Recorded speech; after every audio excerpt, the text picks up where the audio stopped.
For the Honorable, the United States Court of Appeals for the District of Columbia Circuit are admonished to draw near and give their attention, for the court is now sitting. God save the United States and this honorable court. Case number 20-3080, United States of America versus Mark Wayne Russell, appellant. Mr. Axum for the appellant, Mr. Hansberg for the appellate. Good morning, counsel. Good morning. Counsel for appellant, you may proceed. May it please the court, counsel. Tony Axum representing appellant Mark Russell. I'd like to reserve 3 minutes for rebuttal. All right. The GPS condition in this case involves a greater deprivation of liberty than reasonably necessary to satisfy the statutory purposes of supervised release. Under this court's precedent, if the district court wanted to impose a condition to monitor Mr. Russell's location around the clock, it had to identify the purpose served by such monitoring and make sure that the condition involved no greater deprivation of liberty than reasonably necessary to achieve that purpose. The court has said that what is reasonably necessary is the least restrictive alternative to achieve the purpose at issue. And How would you define that? How would I define the least restrictive alternative? Yes. In this case, or yes. One example would be something that the court did impose and imposed before, which was if the purpose is to deter or to protect the public, it would be to place Mr. Russell in sex offender treatment where he undergoes regular polygraphs.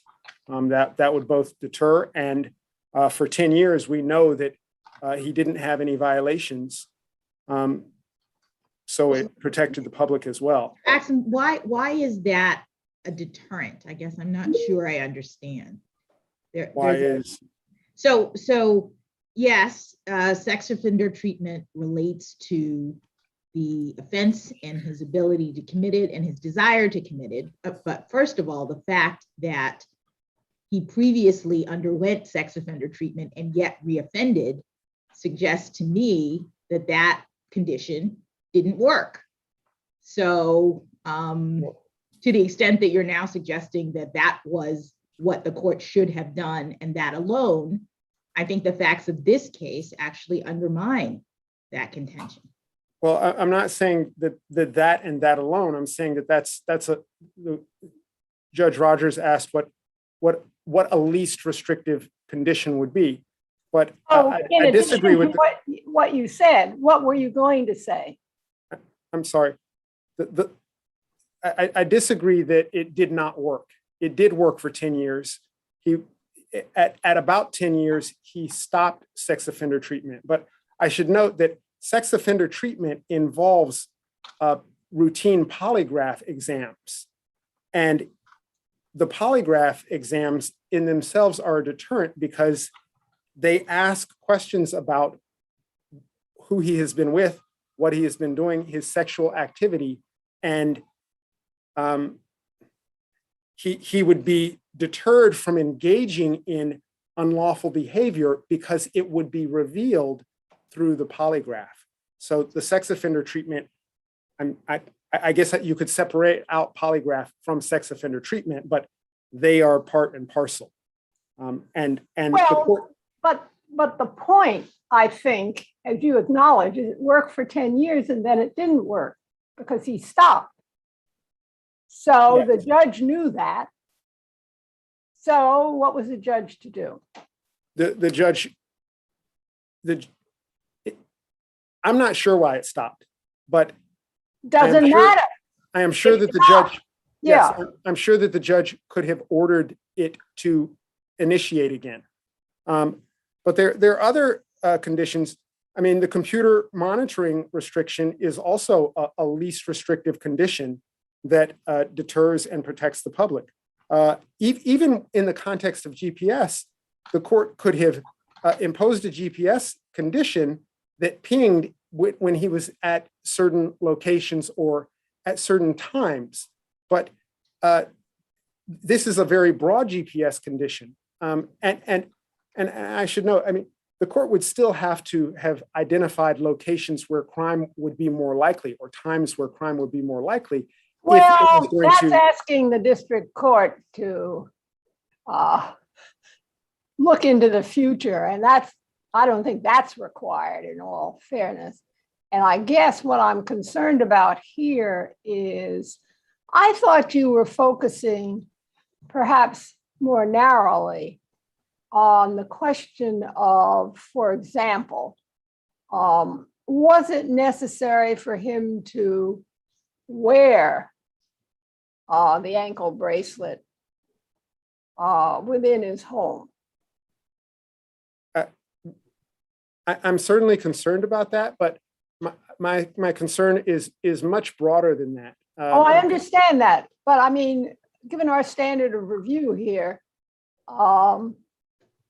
it seems to me that you have a very difficult burden given this man's behavior and the concern that, yes, it's computer related, but it's also the revocation travel related.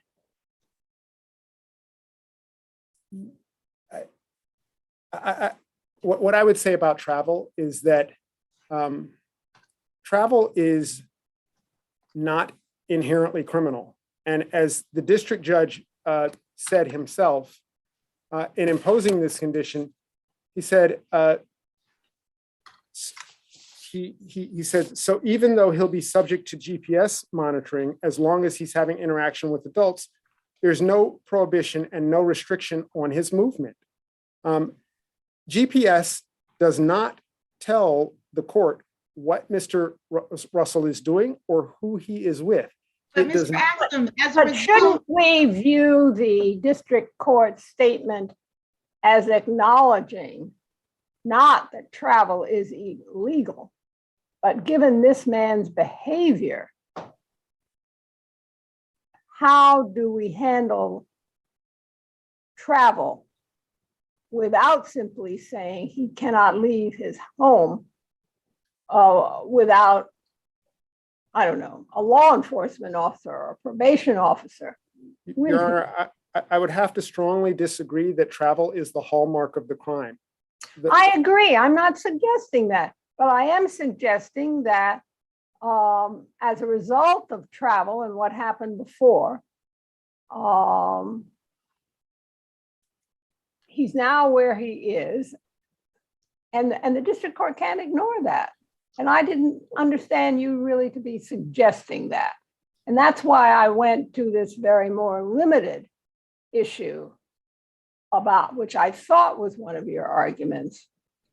And I know you have a broader argument. I'm not suggesting that by mentioning a lesser issue, you are in a sense waiving your broader arguments.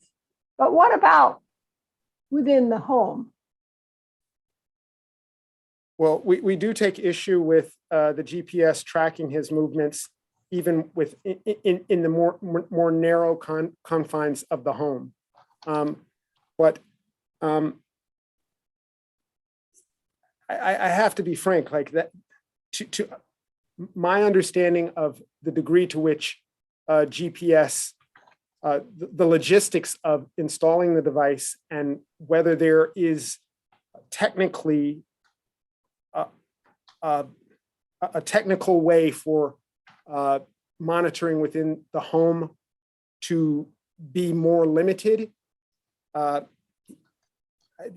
you take the bracelet off. That seems to make sense. can I ask a question, Mr. But I Axum? just finished this Oh. line and then I'm Yes. happy to be Yes. quiet. Well, go ahead. I've sort of lost my track. I apologize. That's all right. Mr. Axum, what I can't quite figure out is the fact that GPS doesn't tell the court what he's doing or where he's going. I don't know, or sorry, it tells him where he's going, but not who he's with or what he's doing. I think that's what you were saying before, and I don't know if that helps you or hurts you in a certain way. And that is because I'm trying to understand what is the deprivation or restriction that is occurring as a result of this GPS. He wears the bracelet, he goes to and from. I understood Judge Walton's statement, as you quoted it, to be related to this kind of thing, which is this is not really that big an imposition. So can you say a little bit more about that? In other words, you suggested least restrictive means, lesser restrictive means would be things like computer restrictions or polygraph testing. And I would think that some people might find those to be more restrictive than just wearing the ankle bracelet and going to and from your work or doing whatever else you would ordinarily do. So why do you think that this is a really restrictive condition? Well, if you're only thinking of it as wearing a bracelet like wearing a watch, I suppose it wouldn't be restrictive at all. But what we're talking about is a privacy interest here. The liberty interest at stake is a privacy interest. And the GPS is literally recording thousands of data points per day. And it's aggregating those data points. That is, it is an invasion of privacy. And but it's not a video, Mr. Axum. It's recording data points about where you're going. So, right. So even if he's inside the home, and I don't understand it to be at the level of he's in the bathroom now, he's in the kitchen now. I mean, it just says he's inside his home, or he's at his office, or he's not 3 hours away in Maryland in a place that we can't account for, potentially soliciting sexual activity with minors, right? So what's really the big deal of the GPS? Well, presumably presumably if he has traveled even 3 hours away, the GPS would not identify whether he is with a minor or not. I mean, if the court is only concerned with him traveling great distances, then GPS might measure that. But that's not the only question that the court had to answer. It had to answer, to what end does this monitoring him wherever he travels, to what end does it serve? What purpose does it serve? And what I'm saying is the value of that monitoring is minimal, because the GPS is capturing, again, thousands of points of innocent behavior that the court has said is permitted himself, in the hope that there is some potentially unlawful behavior. I mean, unless the court didn't say it shall ping every time you're 3 hours away from your home jurisdiction, that would be a less restrictive condition. That yes, you wear GPS and the GPS is going to stop you from going 3 hours outside. That's not what we have here. We have only surveillance. We have only GPS that is telling the probation office where he is at each moment of the day.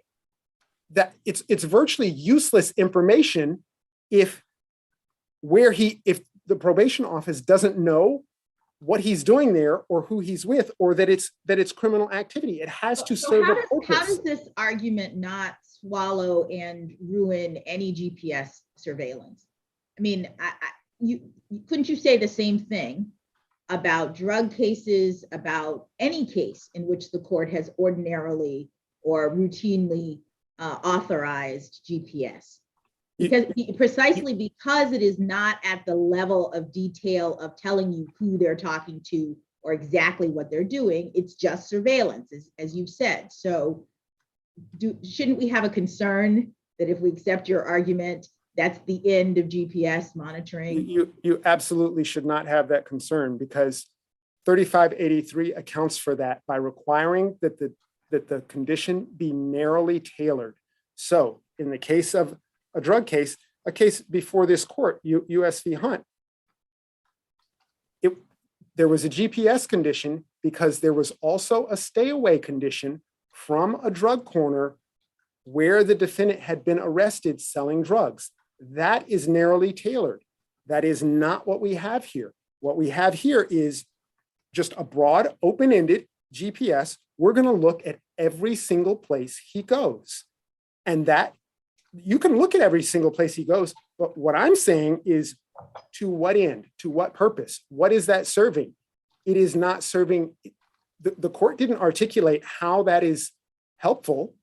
It didn't articulate like what the only thing that is happening is the deprivation of privacy.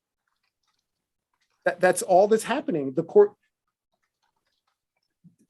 there's no end result because we don't know what the GPS, as you said, is not looking. It's not a video camera. It's what is it doing except telling probation he's here. The court did. I suppose the court could have said, and if you're 3 hours away, that's going to be a violation, and we want to know that because that's suspicious to us. I take issue with whether that is suspicious because in the same breath, the court is saying you are allowed to travel. Travel is not the problem here. It is the problem is criminal conduct. Every person, as you say, Isn't travel has travel. Isn't travel a necessary condition of the criminal conduct? At least it was a necessary condition. It was a necessary condition of the 3-hour trip in Maryland for sexual abuse of a child. I think that I take issue with that too. I think that's an unfair assumption.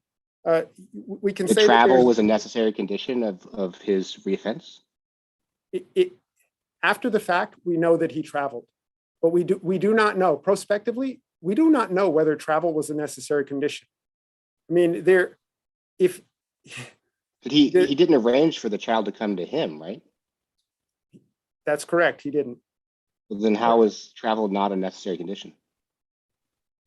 I guess I'm not understanding what a necessary condition is. I mean, it was a necessary condition to him being caught, but is it a necessary condition for the crime? Is it an element of the crime? Well, no, I'm not talking about either. I'm not talking about him being caught for the reoffense. I'm talking about the reoffense itself. And if he had not traveled 3 hours to meet the child, then he would not have committed that reoffense. That particular reoffense would not have happened. Isn't that correct? That is correct. I still don't think that travel is the but-for cause of the offense because the harm that you're protecting against is the sexual assault of a child. And you do not need travel for that to occur. I thought, is travel, and maybe I'm misremembering, but is travel a part of the statute? The Maryland offense, I do not believe that it was. He was charged with attempted sexual contact with a child. In the federal offense, travel is a jurisdictional component, but again, it's still not a but-for cause of the offense. I mean, that's. Well, let me ask. Sorry, I lost sound hearing. I can't hear you. I'm sorry, am I back? I'm sorry, go ahead. I'm sorry, I didn't hear the question. Yes. Can you hear me? Yes. I'm sorry about that. My apologies. This question is gonna, I think a candid answer will be a bit against interest, but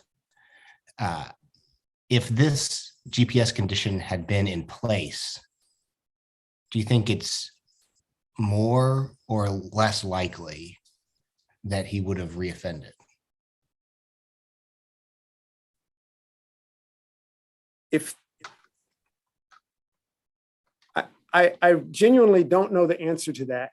I understand that the easy answer is it's less likely that he would have reoffended. And that feels like the easy answer because it feels like GPS will does more than it actually does. And by that, I mean, it feels there's a psychological impact. I don't deny that there is a psychological impact to being monitored 24 hours a day. That's the privacy interest that I'm talking about. I mean, that is what is being infringed. So I think, but whether realistically the GPS would have aided law enforcement in protecting the public or stopped the offense, or realistically would have been an actual deterrent, I don't think it would have, given that it still would not say who he's with or what he's doing. And a rational actor, an impulsive actor, yes. And I accept that many criminal defendants are impulsive actors and have not thought through.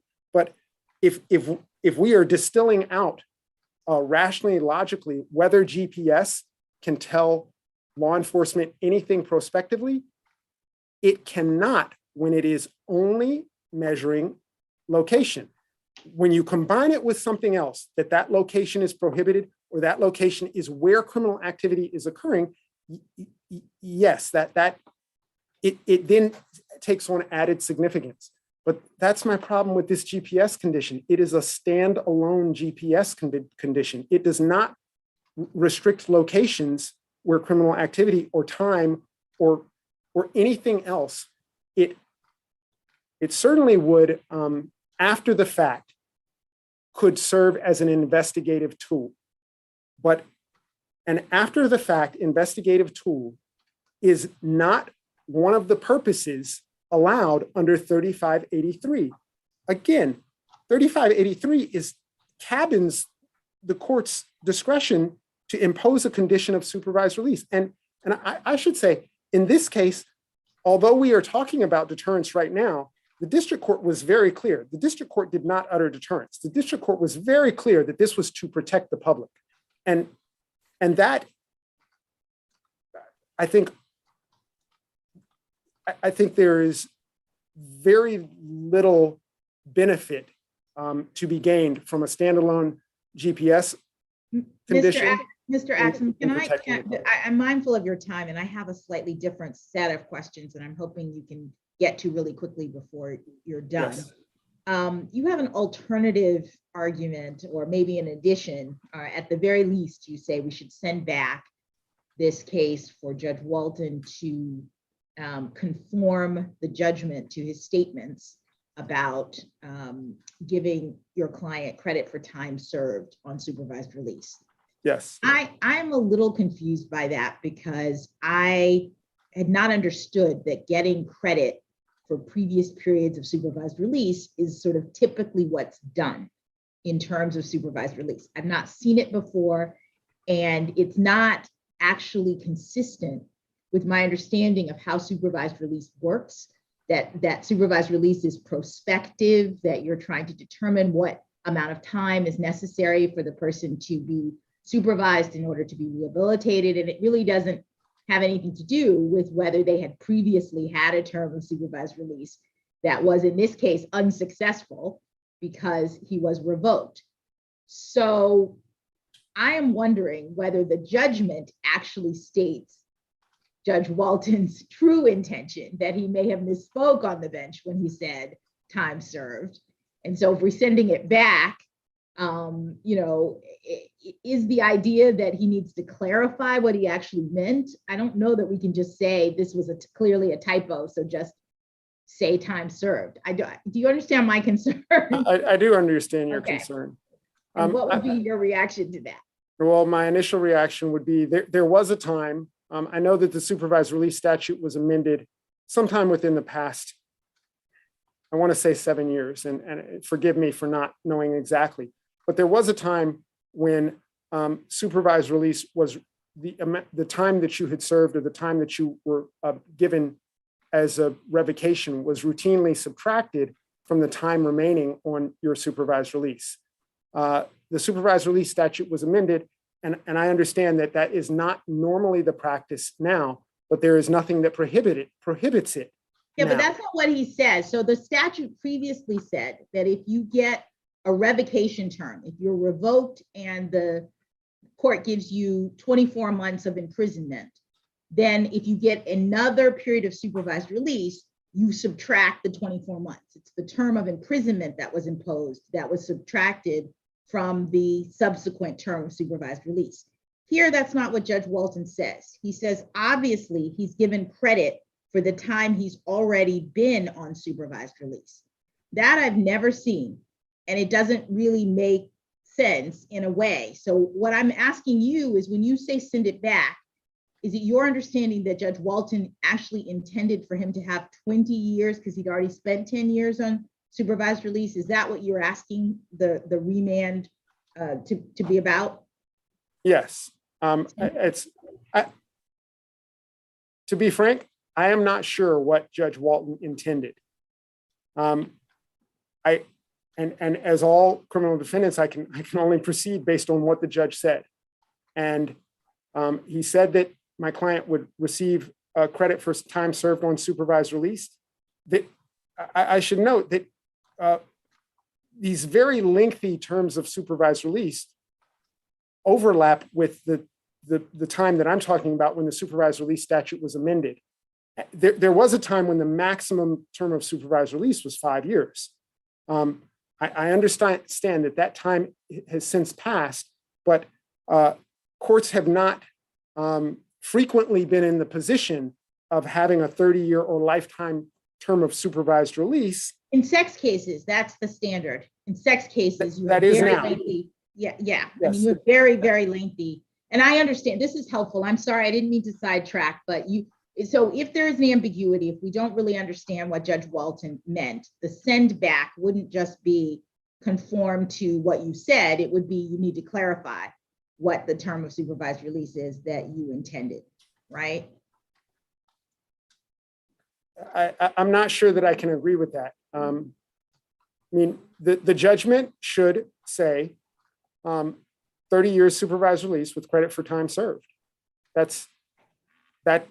I understand there's at least 2 other circuits that have reached the conclusion that you cannot get credit for time served for supervised release. We have not reached that issue, but I feel like that's like an outstanding legal question that we would have to decide, and we couldn't order him to do something that may well be inconsistent with the statutes and the law. And I don't know how that gets resolved because we haven't really briefed it or talked about it in depth. But why don't we hear from the government, and we'll give you some time on our rebuttal. Thank you, Your Honor. All right, counsel for Appellate.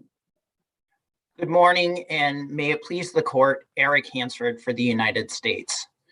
I want to emphasize 4 points here illustrating why the district court didn't abuse its discretion in deciding to put the defendant on GPS for the first 2 years of supervised release.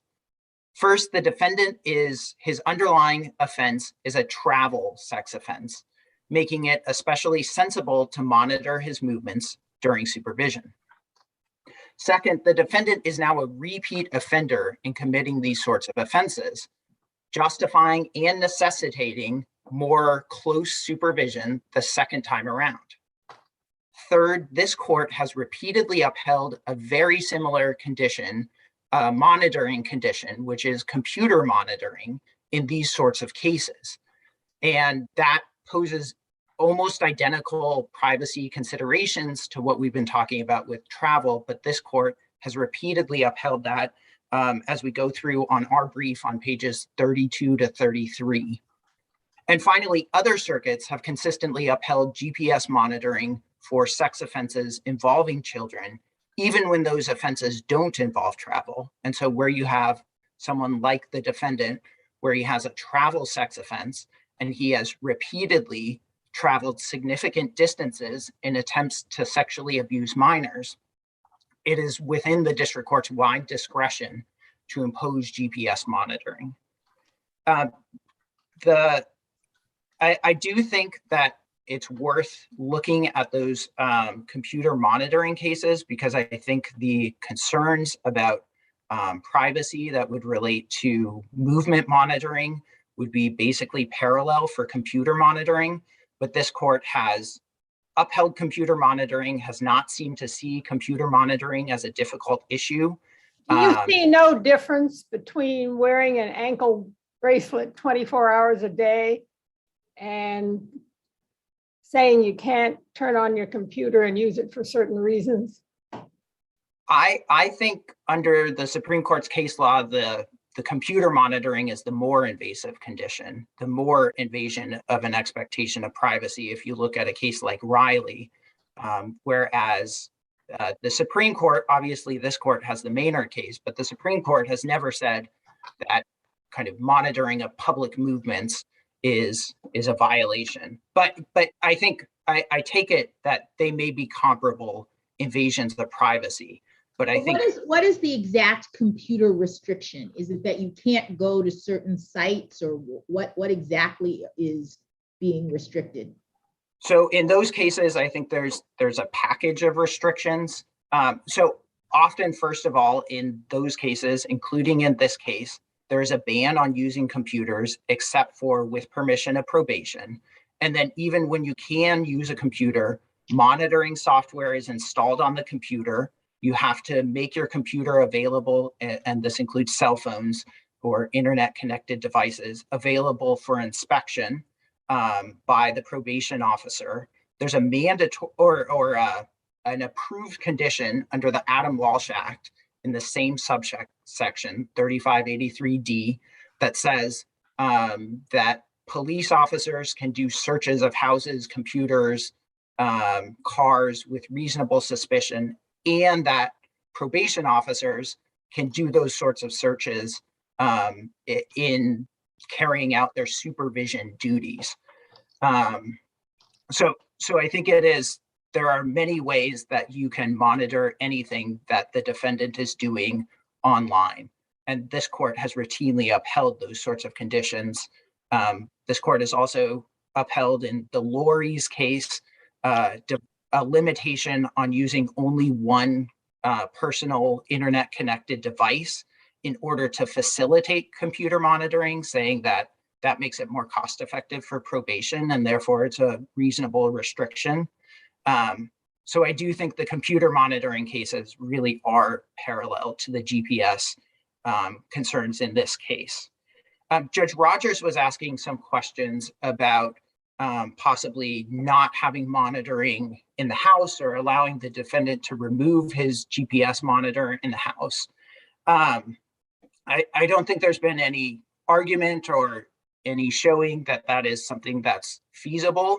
And I think it runs into the problem that the Supreme Court discussed in Sampson at 855 of when you tell someone that they're not going to be subject to a search at some specific time, then that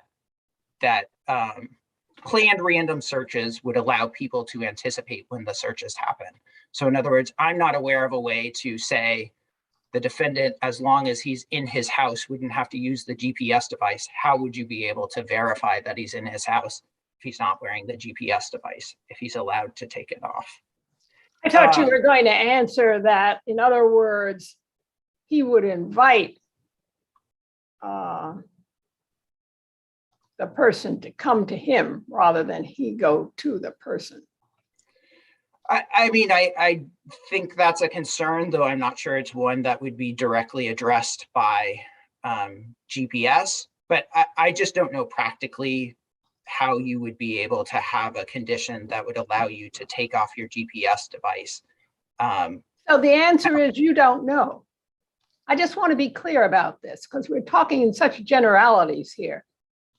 I've never worn an ankle bracelet, but if I had to wear it 24 hours a day, even when I'm in my home, at least to me, it seems different than, well, I can't turn on the computer. And if I do, I have to go certain places and I cannot go other places. So let me say a couple of things. First is, I think the defendant's objection, both in the district court and at least in the opening brief, is solely focused on the invasion of privacy caused by the GPS monitoring. There's Well, not, it's based on a statutory provision. All right. So let's start there. And the argument first is this at large, as it were, GPS is not the least restrictive necessary.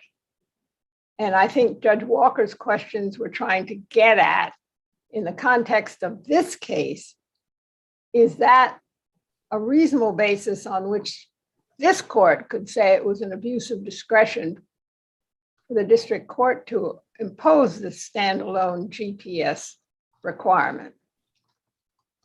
sure. So the statutory condition is reasonably necessary.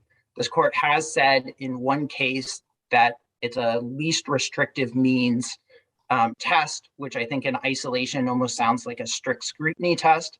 But what this court has done in practice before and since Molina is uphold conditions as long as they're reasonable, strike down conditions that are unreasonable. Well, that's the question. Is it reasonably related to the underlying offense? And it seemed to me that one hurdle for the defendant here was the offense, in part, involved travel. Right. We agree with that. And the reoffense. That was outside his home.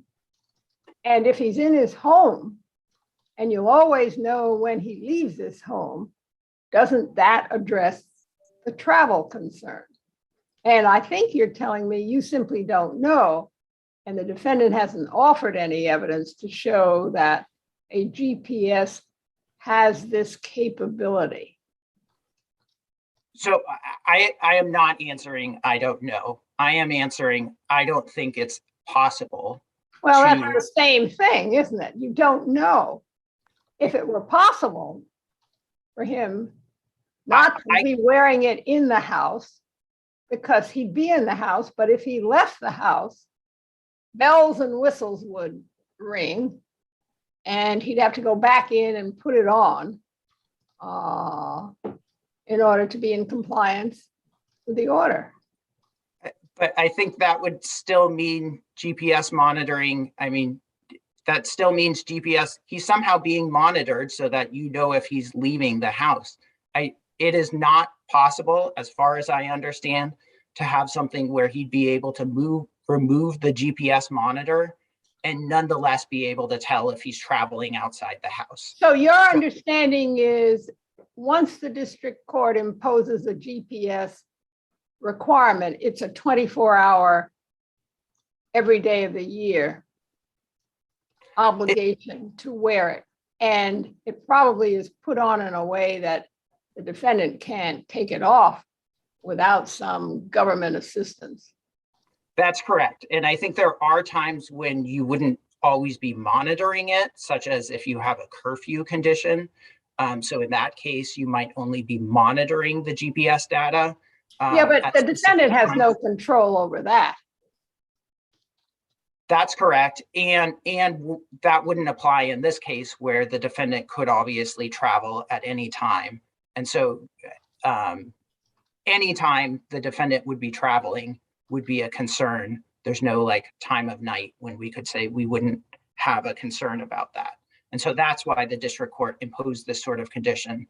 I will say this is a pretty standard.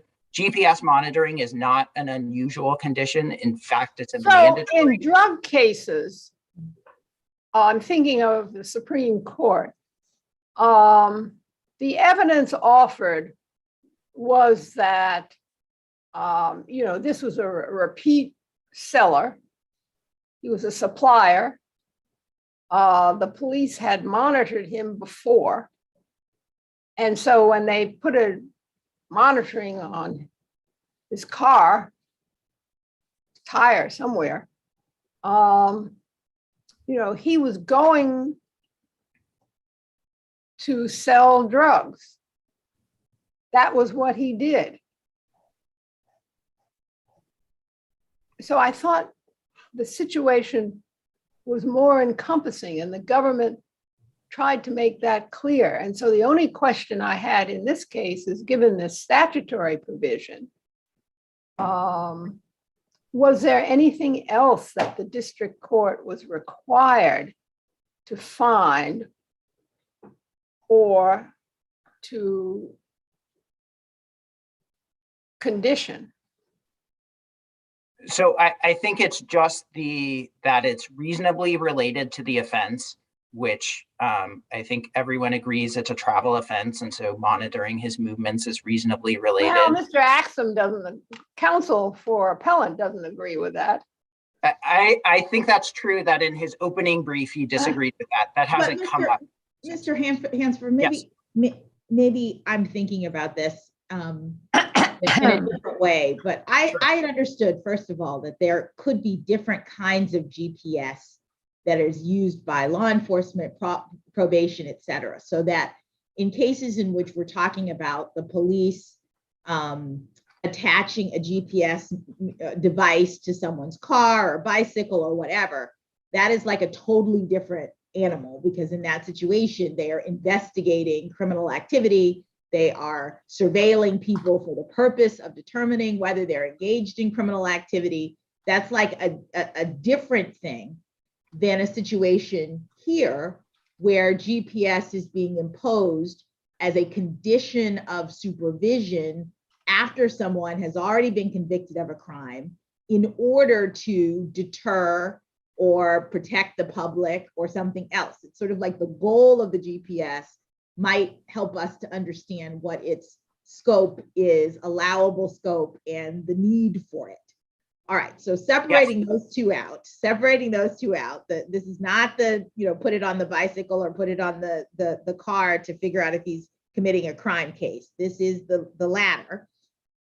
I understand Mr. Axum's point, or the defense counsel's point, to be in a situation in which you are attempting to impose the GPS as a condition of supervision.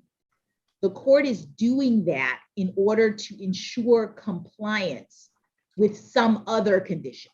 So in the typical scenario, if you were to say, even in a drug situation, a person is convicted of a drug crime and you have a stay away order, don't go on, the 15th block of G Street or whatever, because that's where you used to hang out with all these people and there's a drug house there or whatever. That's the thing that the court wants you not to do. And GPS monitoring is imposed in order to ensure that you are complying with that condition. So Mr. Axum says, what is the restriction on his client that GPS is being imposed to, right, to make sure that he is not violating? He says this is a standalone GPS. This is just monitoring my guy's movements everywhere he goes.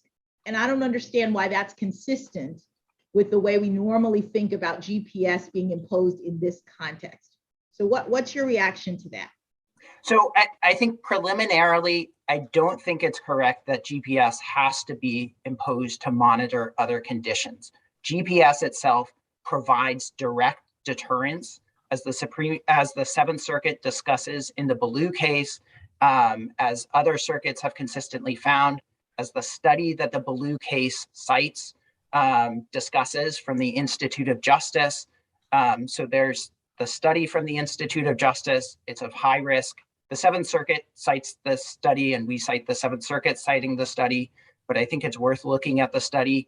It's a study of high-risk sex offenders in California who are on parole, and it finds even when they ex ante have similar risks of recidivism, when you put half of offenders on GPS and leave half under normal parole conditions, they're 3 times less likely to have sex-related violations and 2 times less likely to be rearrested. So I think that's something I should have cited directly in the brief as opposed to citing the Seventh Circuit. But there is that sort of direct deterrence value. And I think that's a lot more robust showing of deterrence than you get with a lot of other supervision provisions. And especially perhaps in this case, because we have prior evidence of travel. So I Exactly. suppose if this was a defendant who had sex crime offenses in his local neighborhood, and Judge Walton had imposed a GPS monitoring, one might say, oh, is that really relevant? But here we have a situation in which a person has been convicted repeatedly of traveling long distances in order to engage in this crime. Right. And then the Seventh Circuit also says this is kind of an intuitive point that if you know you're being monitored, you're less likely to go out and commit sex offenses where you would be easily identified afterwards. But then circling back to your questions about the other conditions that would be implemented through GPS monitoring, I think there are 3 significant conditions where GPS monitoring helps. One is just directly monitoring the travel condition. The defendant is not allowed to leave his jurisdiction without permission.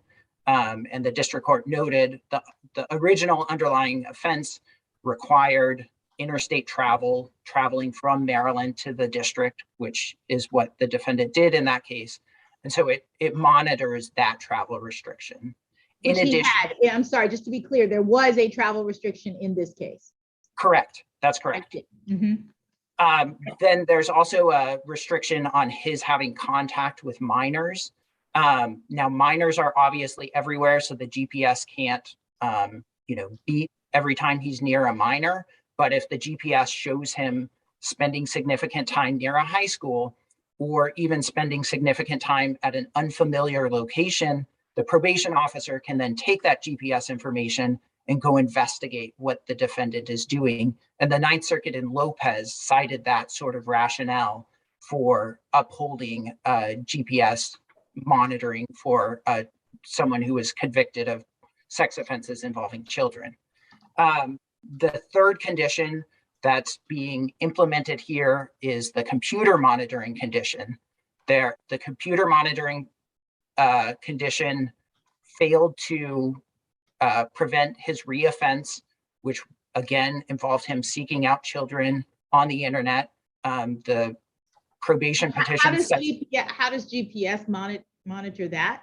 So he was using an unapproved device to commit this new crime, according to the probation petition. And so if the GPS shows him spending significant time at the library, or shows him spending time at an internet cafe, again, the probation officer would be able to investigate at that point. So we do think these come as a package, and again, are very much parallel to the computer monitoring. Why you would want computer monitoring in these sorts of cases is also why you would want travel monitoring in these sorts of cases. All right, anything further?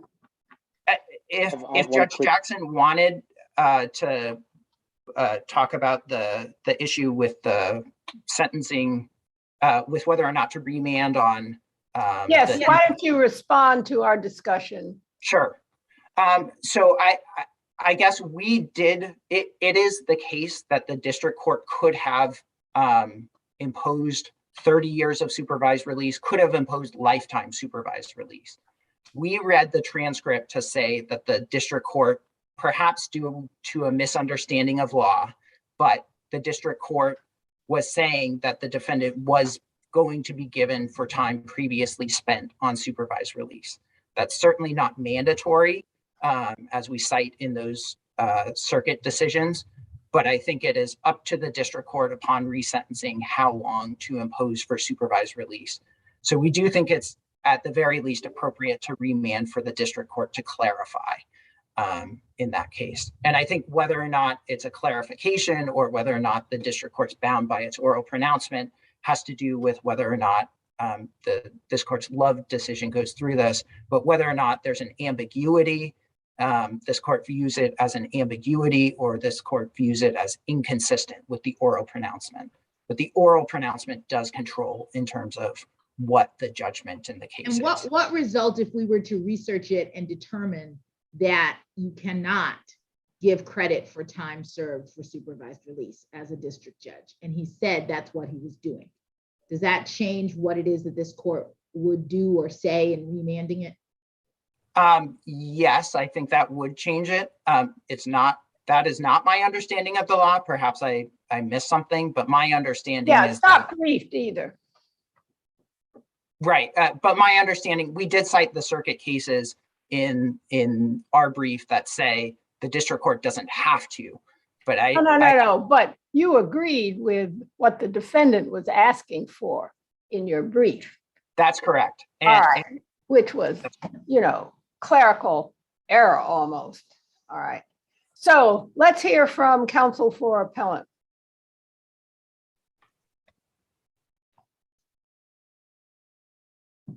Mr. Axum, you're on mute. Okay, thank you. I'd like to address really quickly, the computer monitoring is not similar to GPS monitoring here, because computer monitoring, as the government said, they place software on your computer that monitors websites that you visit, and it pings to the probation office when you go to certain websites.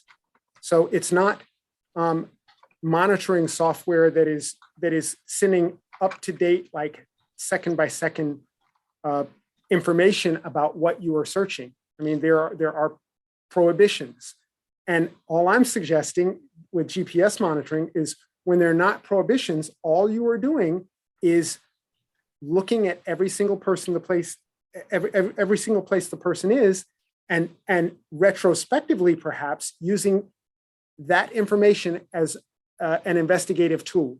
Do you want to respond to the study cited by the Seventh Circuit at all? I wish that I had seen the study. I have not. So I think that's not properly before the court. What's not? There are probably many studies that I could find that take a contrary view. But you do know the Seventh Circuit has taken a contrary view. Yes, I'm aware that they have cited a study, but there's not even a discussion of it in the case. I mean, it's a conclusory approach to just the citation. Yeah. Yeah. I'd like to say something really about travel, because that seems to be a focus, as though once travel is included in a statute, once it's an element that somehow GPS has more force. But Mr. Axum, it's not that the travel was included in a statute. According to Mr. Hansford and the documents, there was a travel condition in this case. And so doesn't that totally change your argument that the court is imposing GPS in order to implement and make sure that Mr. Russell is complying with the travel condition in this case? That's pretty standard, isn't it? It would be standard, and if it were, travel is a standard condition of supervised release. The first thing that I'll say about that is the court did not say that was the reason that it was imposing GPS in this case. It said it was imposing GPS to protect children, not to enforce another condition. But it is a standard condition of supervised release, and if all you need is that standard condition, which our record is silent as to why the standard condition exists. I suggest to the court that it exists for easier supervision by probation. It does not exist to specifically to prohibit Mr. Russell from going great distances or but there was a need to prohibit him from doing that in this case. This is what Judge Walker points out. In this case, there's evidence that indicates that he traveled in order to commit this crime. So it's not a situation in which there's a standard travel condition that has no bearing on anything that a particular defendant has done. I don't think that the record bears that out. I think that the record demonstrates that it is a standard condition of supervised release. It is not a special condition of supervised release. The standard conditions of supervised release apply to every single person placed on supervised release in the District of Columbia. If that is the case, then GPS monitoring by similar logic would be allowed for every single person with a travel condition. And that's what I want to say about travel, is that there's no offense that you can commit, or there, I should say, there are very few offenses that you can commit without traveling outside your home, without traveling somewhere. And we're making a point that he traveled in Maryland, but there's no allegation that his travel 3 hours within Maryland was in violation of this condition. So you're saying that travel is important, but for Mr. Russell, for his specific circumstances, we do not have a situation where he violated that condition, and therefore the court had to take some extra measure to make sure that he did not violate that condition. All right, I think we have your argument. Anything else you want to say? No, we'd submit. Thank you. We'll take the case under advisement.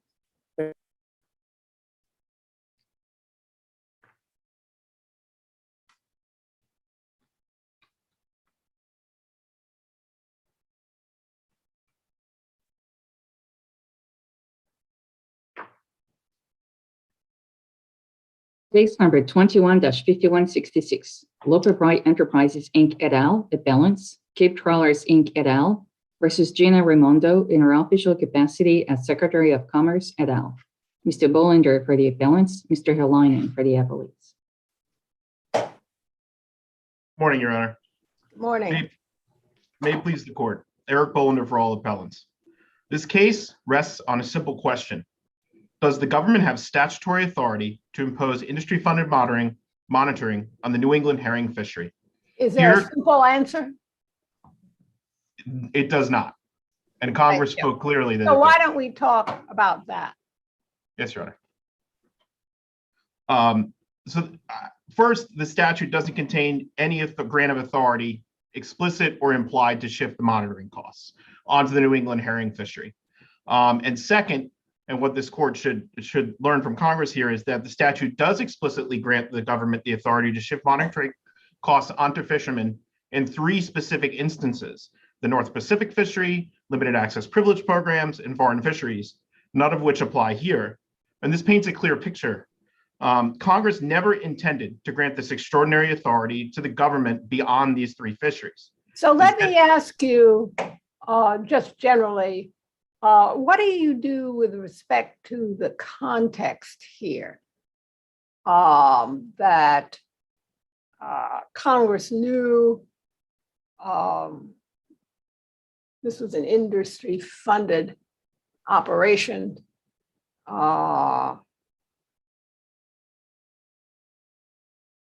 With regards to the legislative history, when Congress gave the authority in B8? No, just a fact. In other words, Congress, this isn't the first time Congress addressed this issue. I think it's the first time Congress addressed it. When the North Pacific fishery was authorized, there was a lot of comment in the legislative history about whether or not NOAA had, or the government, I should say, the government had the authority to impose industry-funded monitoring. And I think it's very unclear that the government had that pre-existing authority. And of course, I would argue that it did not have that pre-existing authority. But Congress knew, and you can answer my question or not, that it was industry funded. And it didn't change that. I just want to understand, when the Supreme Court has spoken to say context is relevant, what your response here is. Yes, Your Honor. I think it really points to our side of the case. If, assuming Congress knew that the North Pacific fishery was already using the industry-funded monitoring before it passed 1853 B8, which is where the government claims authority here, then by speaking clearly and saying, okay, we're going to put in and codify explicit industry-funded monitoring authority to the North Pacific fishery and the North Pacific fishery alone, in the same statute that it implemented B8, shows that Congress clearly only wanted this statutory authority to apply to the North Pacific fishery. If Congress or Mr. Bollinger, it could mean that Congress wanted each region to have the ability to make the decision, that it was focusing specifically on the plan that had been put before it with respect to that council and that region, but it wasn't necessarily speaking to whether or not any other council could make that decision. Why isn't that a reasonable way to interpret the history? Well, I think if we apply the canon of the specific governing the general here, we have a general authority that the government claims under Section B8, and then we have a specific authority in these three fisheries. I thought you were talking about the history and what we could glean from the fact that Congress did or did not amend the statute to talk about other areas as opposed to New England. Well, I would submit that in the history, Congress was very concerned about the contours of this authority. Like I said, this is an extraordinary authority that has an enormous, and I think the record reflects, has an enormous economic impact on the fishermen. So at that time, Congress looked and saw and said, okay, the North Pacific fishery, perhaps unlawfully, was using industry-funded monitoring. We want to codify that, but we want to limit it to that specific fishery. If Congress wanted to give this authority to all the other fisheries, why did it not do that in B8? And I would point, like earlier in 1853 Section B, under subsection 1, it gives authority to charge fees for permits. So even for something as simple as a permit, Congress thought it necessary to say, okay, you can charge fees for that. But in 1853 B8, Congress is silent, whereas elsewhere in the statute, it delegated this specific authority. And I think if you look at the legislative history as well, in the time that's elapsed since then, Congress has continually considered whether or not to grant this authority broadly to all the other fisheries and has declined to do so to this point. So what about the provisions that Congress did require be taken into account, namely the economic impact, that any charges should be minimized? I think so that would go more to the analysis of whether or not the agency considered cost. And I think here, again, our point would be that the agency has no regulatory authority here at all. But if we are going to go into the consideration of cost, if you look in the record, you'll see in our viewpoint is that the agency failed to consider cost appropriately, which is something that's a different issue. We're still on this context and what Congress did do. And I thought Judge Jackson's question was asking you to consider this alternative way of looking at it, that Congress had made reached some general conclusions. Now it had to apply it to this specific region. Would this council have to do something different? And instead, Congress didn't change that. It simply said, in these very specific provisions that we've been discussing, look at costs. So you say they did consider costs and decided to go forth as they have. So isn't Congress, why would Congress even put those provisions in the statute if there was a question in Congress's mind? I think there was two answers to that, Your Honor. I think first, there was a question in Congress's mind of whether the fisheries had this authority at all before the authority was given to the North Pacific fishery. That's not my question, is it? Come on, counsel, I know the general arguments here, but I'm trying to be very specific so I understand. Your question, just to make sure I understand your question correctly, you mean about the Congress's charge to the fisheries that they consider, or to the government that they consider cost. Yes, and you acknowledge the government did consider costs, but Congress didn't say you have no authority to impose these costs. Rather, the government has to pay for them. I think the Congress gave authority to impose these costs in these three fisheries. I think Congress, it would require Congress to sort of play, to use the terminology we use in our brief, whack-a-mole, if it were to say that any potential. What's the word? Whack-a-mole. Yeah. I didn't understand it when I read it in your brief. What does it mean? Thank you, Your Honor. It means that Congress would need to go through and say to the agency, here is every single thing you cannot do. And that's not the way administrative delegations of authority are supposed to work. I understand that. But the point is, the Supreme Court has acknowledged that context matters. And that's what I think Judge Jackson's questions and my questions were trying to get you to focus on. There are all these principles you cite in your brief, and we understand those. That's not the issue. in my view. So I'm trying to understand why these other arguments are not persuasive. And you're saying, well, it did it in 3 circumstances. And the government says, well, it's very different circumstances. And there's nothing to indicate that Congress intended to limit the agency here. I believe that so applying the canons, I believe, and if you look at costs, right? So when Congress delegated this authority to the government to impose these costs on fishermen, they were very careful in doing it. And looking at the legislative history, this is something that was debated and discussed.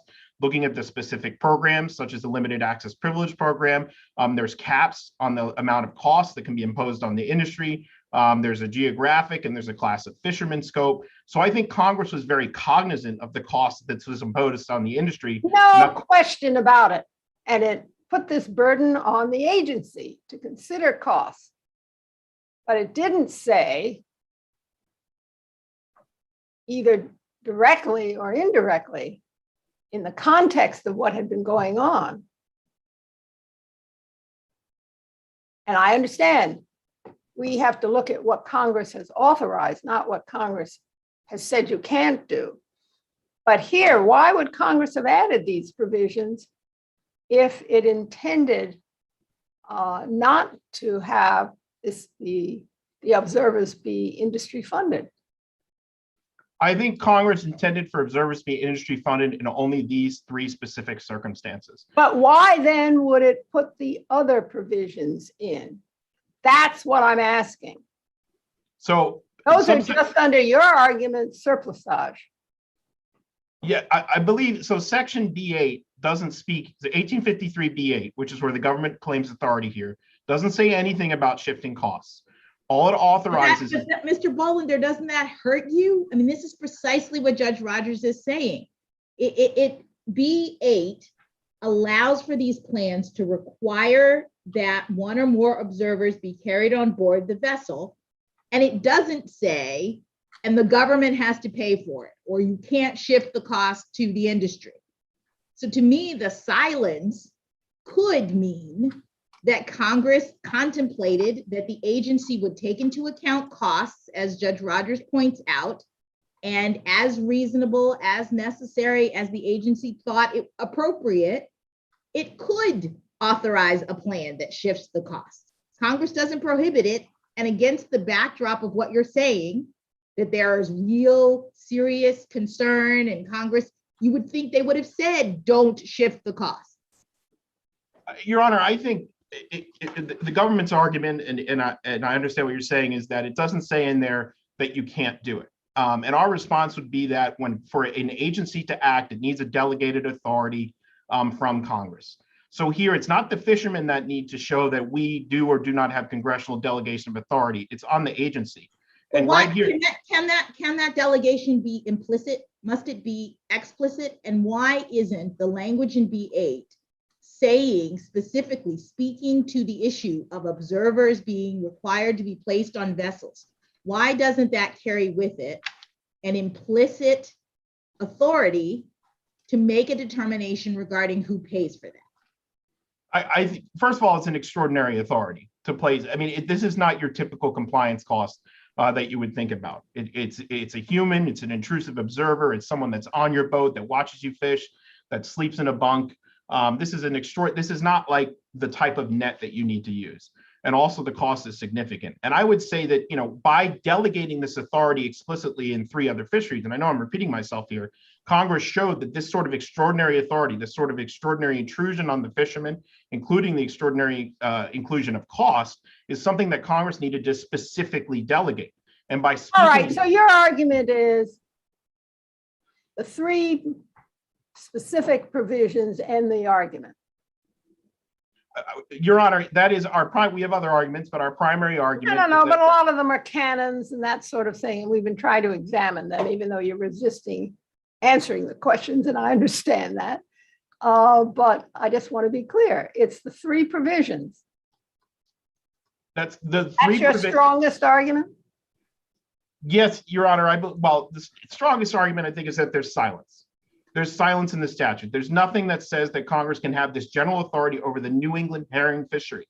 And what supplements that argument is the fact that Congress thought it necessary, thought it required to grant this specific power to these other three fisheries, the North Pacific. Mr. Bolander, are you arguing that the New England fishery is not subject to B8 in terms of Congress's authorization to have the observers be required in any event? I mean, I thought this was just about who paid. That's right. That's correct, Your Honor. I'm not arguing. All the rhetoric about this is intrusive to have observers on the boat, you accept that there is authority in the statute to have observers on the boat? Yes, Your Honor. All right, so this is just about the payment. And so what I'm trying to understand is how you're separating that out. Why we see a statute where Congress clearly says observers on the boat, do it. You can do it. You may have it. We're authorizing that. And they don't speak specifically to cost, but there are lots of statutes in which Congress authorizes action, and every one doesn't have a line item with respect to what the agency can do about cost. So why is it that you're suggesting that the language that they use here, which absolutely authorizes this kind of conduct, is not sufficient to be an implicit grant of authority to the agency to determine who pays? Your Honor, I have a two-part answer for that. The first, I've already gone through it. I'm not going to repeat myself. It's that the specific would govern the general here and show that you don't need to kind of consider the difference between this and other compliance costs. But if the court were to reach that, first, what I've already said about it being the human intrusive observer, I'm not challenging the authority under B8, like you said, Your Honor, for them to place the observers. But what I am saying is that this is not like a compliance cost that you see elsewhere. So, I mean, they have to. You say that, but you've got to be more specific. That's what we're trying to get at here. Your Honor, I think we cite in our brief a few other statutes and a few other cases. We cite engine manufacturers, the EPA. Right, and the government distinguishes those cases. And I think also here, so again, I think we look at it, we see that kind of the human observer and investigator is something that Congress has distinguished in the past. And also the cost of this is entirely inconsistent with what you would normally see as the compliance cost. The government isn't the cost split as a factual matter? I just want to be clear on this. It's not that the entirety of the cost of having these folks on the boat is shifted to the industry. Isn't the agency sharing it with the industry? To an extent, yes. So as the agency will put it, sort of governmental functions like training and other stuff that's sort of on the shore side. Again, in our view, they were all governmental functions. And what the fishermen have to pay for is basically the salary and the cost of the monitor to ride the boat. So yes, there is a cost sharing implicit in that, but the cost on the fishermen is $710, an average of $710 per day, regardless of what the government captures on the other side or not. So the fishermen are always going to be on the hook for that amount of money, which is extremely excessive when compared to basically any other compliance cost, and is really distinct from any other compliance costs, which might be incidental to fishing. For example, if you have to have ecologically friendly nets, you need to have nets to fish anyways. And if you compare the cost, the government talks about the vessel monitoring system. As we've seen in the government's rulemaking in a different fishery, the cost there is a one-time upfront cost with a very low monthly cost, which is very distinct from the cost here, which is a constant per day. If we disagree with your Chevron step 0, step 1 arguments, and we're in the world of this statute is ambiguous and the agency is now interpreting it, what's your best argument for the agency's interpretation of the scope of its authority in this area being unreasonable, given all of the things that you're now saying? I think our arguments, I mean, again, on Chevron step 2, we don't just assume that the agency, has the statute right. And I think it's an impermissible construction because, again, I think the canons speak clearly to this. I think the failure to consider cost was arbitrary and capricious. I think the agency's ignorance of sort of Wait a minute. Let's just be clear. I understand canons, but then you said the agency's failure to consider cost. You previously told us and it acknowledged that the agency had considered costs. The agency's failure to consider costs in this implementing regulation. The agency is mandated by Congress to consider costs. It did. That's what I'm getting at. The statute told it to, and it did. You admitted that. The statute. So what else other than you think it's an impermissible interpretation? Other than an impermissible interpretation, under Chevron Step 2, again, I think there was a little confusion in the briefs. It's not that the agency can't impose costs at all. It's that the agency adequately has to consider costs and alternatives. And our view is that when the agency ran through the monitoring alternatives, it looked at a few different numbers, 100% coverage, 50% coverage, and it landed on 50% coverage. It did not appropriately consider the impact that would have on the fisheries. National Standards 7 and 8 under the Magnuson-Stevens Act. How do you know that? You just told us they did consider costs on your clients. They need to adequately consider costs, Your Honor.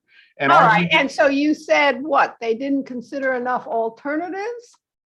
We don't believe they explained their alternatives appropriately and the impact that it would have on the failure to explain appropriately.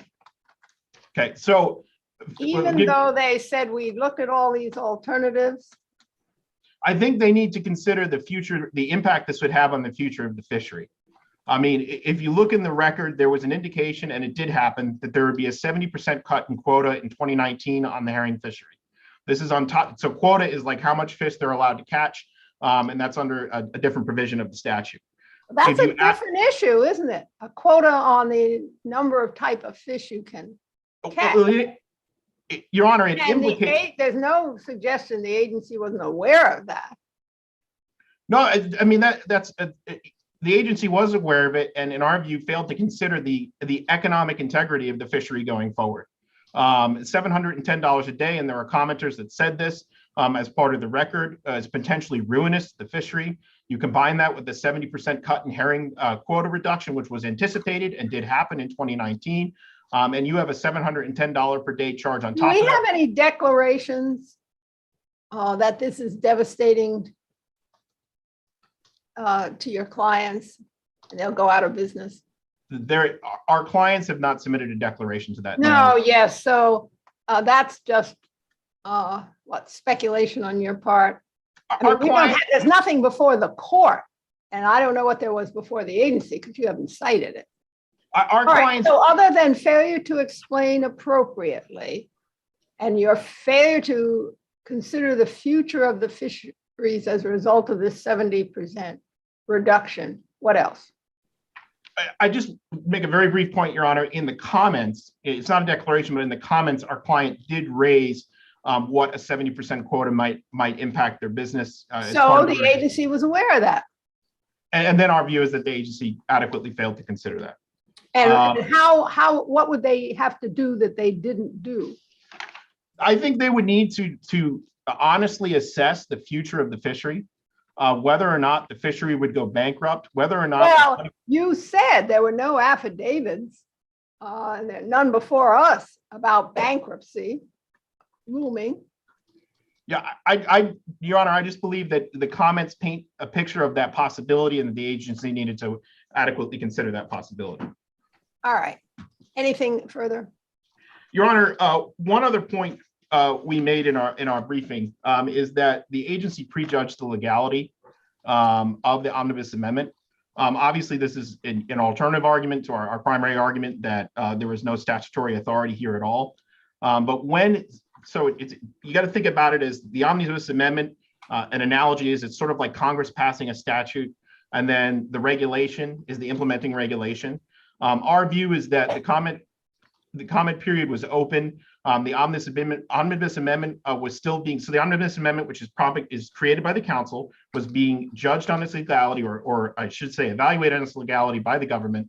But in that time period, before the government had made a final decision on the legality of the omnibus amendment, it proposed the implementing regulations that would put this on the fishery. In our view, that is proof that the government prejudged the legality of the omnibus amendment.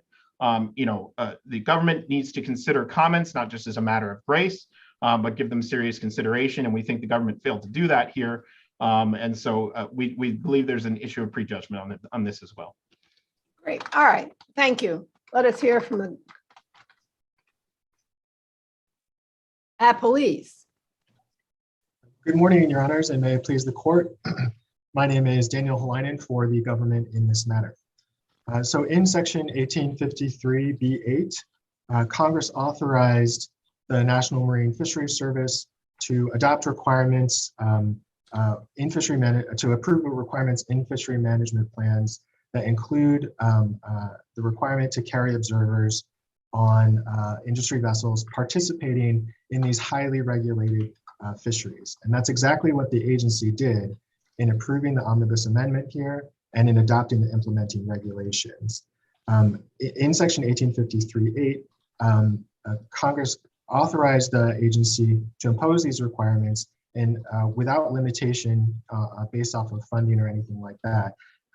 As has been discussed this morning, there's nothing in the statute itself that addresses funding, and the normal default assumption when the government is authorized to impose regulatory requirements like this is that the industry vessel may be required to bear the cost of compliance. And that's exactly how this rule works.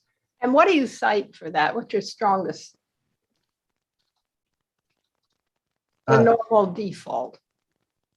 So I think within the context of the Magnuson-Stevens Act, you just have to look at things like National Standards 7 and 8, which directly address Congress's intention for the agency to consider compliance cost for provisions that are adopted in fishery management plans under section 1853. And you can look at other provisions that Congress directly authorized the agency to adopt in fishery management plans. And for example, section 1853B4, that would naturally impose compliance costs. What is missing? I'm sorry, please finish your sentence. What is missing here is any statutory limitation in section 1853B8 that would suggest that this type of requirement should be treated any different from any of the many other requirements in fishery management plans that are a condition for participation by industry vessels in these highly regulated fisheries where compliance costs will normally fall on the industry vessel. Well, appellants, it seems to me, make some strong arguments about how the Supreme Court has always been concerned about costs, and regardless of whether Congress says anything about it, and see all the EPA cases. And furthermore, we have said repeatedly that agencies are creatures of the authorization by Congress. And so now we have these three provisions where Congress is very specific. And I'm just thinking of the arguments that will be presented here in terms of Congress could have made this clearer, it never did. And so that's why I started my questions out with what about the context here? And you heard counsel for appellant. Do you want to respond specifically to any of those arguments above and beyond what you stated in your brief? So I think looking at the statutory context, it's important to recognize in section 1858 G1D, and this is part of our briefing, that Congress expressly contemplated that in implementing observer requirements, industry vessels would, under certain circumstances, be required to procure observers at their own expense. And you can see that in section 1858 G1D because that provision authorizes sanctions where a vessel fails to pay observer service providers for contracted for services. But why couldn't those sanctions be relevant to only those three circumstances in which it's clear that Congress has contemplated fees? I mean, it seems to me that I don't know that I can take much from this sanctions provision in terms of the authorization to require fees to be shifted upfront to begin with. Yes, Your Honor. So I think this gets at the important distinction between a fishery management plan, which is just imposing a number of different requirements on industry vessels and a dedicated program funded by fees that Congress has established specifically by legislation. So the way that the fee programs work that plaintiffs are relying on here is Congress has authorized the collection of fees generally among participants in those programs that are paid directly into the United States Treasury to allow the government to recover the costs of providing observers directly. So that is why plaintiffs' reliance on the fee programs to explain the provision that I'm referring to in Section 1858 doesn't make sense, because under those fee programs, the United States, or the government is providing the observer directly. So there's no need for the That's not true for foreign fishing, correct? Isn't that not always true for foreign fishing? Sometimes the observers are paid directly by the fishermen. I believe Your Honor is referring to Section 1821H6. So I want to first situate foreign fishing generally. Under the general foreign fishing program, this is Section 1821H1. That is a fee program along the lines of what I've just described. Congress authorized the collection of fees, actually in that case mandated the collection of fees from foreign fishing vessels to fund the government provision of observers and to permit the government to recover the costs from that. There is a specific provision in 1821H6 that plaintiffs, I think, have relied on, which is addressing a supplementary foreign fishing observer program, which is an exception to the general rule of how the foreign fishing works. So the sanctions provision could be referring to the exception to the general rule. So that's not correct, Your Honor, for a few different reasons. The first is that interpreting the sanctions provision as referring to this particular sort of exception in the foreign fishing fee scheme is inconsistent with the actual text of Section 1858 G1D and other provisions of the statute. So if you look at 1858 G, it is referring generally to any payment required for observer services provided to or contracted by an owner or operator who's been issued a permit under any marine resource law administered by the Secretary. So this is a general provision that applies generally to observers under the Magnuson-Stevens Act.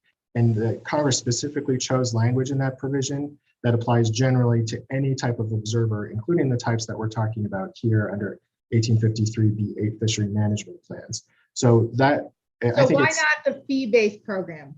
My only point is why doesn't this capture the three programs that that appellants are pointing to? So in general, it doesn't capture those three programs because in a fee program, the vessel is not contracting with an observer service provider. So this reference in 1858 G1D says payments required for observer services provided to or contracted by an owner or operator of a vessel. If they're in a fee program, the government's providing the observer and placing it on the Right, that's vessel. the first part of the sentence. Observer services provided to or contracted by. So Right. why isn't it capturing the provided to by the government? I think our point is that looking to the fee provisions only cannot explain the contracted to part of that sentence. So under plaintiff's vision of how the statute works, that contracted to part isn't doing any work because the vessels would be provided with an observer pursuant to a fee funding mechanism. Our point is you're saying the contracted to, you don't think that could refer to what Judge Walker was talking about, this sort of exception. Here we have a situation in which are there other circumstances in which observers are contracted in this realm? You say this is a general provision that applies sanctions across the board for observers. And I would think to the extent that any of them involve contracting, why doesn't this just apply to that and doesn't tell us anything about whether Congress intended for the Secretary in other circumstances to authorize fee shifting or cost shifting? Yes, Your Honor. So I have a couple points to address to that. So our basic point is that Congress clearly conceived of authority in the agency to require observer coverage that may incur costs for the vessel. That's our point about why that contracted for language is in there, that it implies that there is authority somewhere in the statute to require that type of arrangement. Plaintiffs respond by pointing to these 3 fee programs, and our point is simply that those 3 fee programs generally cannot explain the contracted by language, because in those circumstances, the authority is for the government to provide, pursuant to a fee program, an observer. I think the specific provision that Judge Walker is referring to requires a little bit more explanation, but I just wanted to say sort of generally, those 3 fee programs can't account for the contracted by language.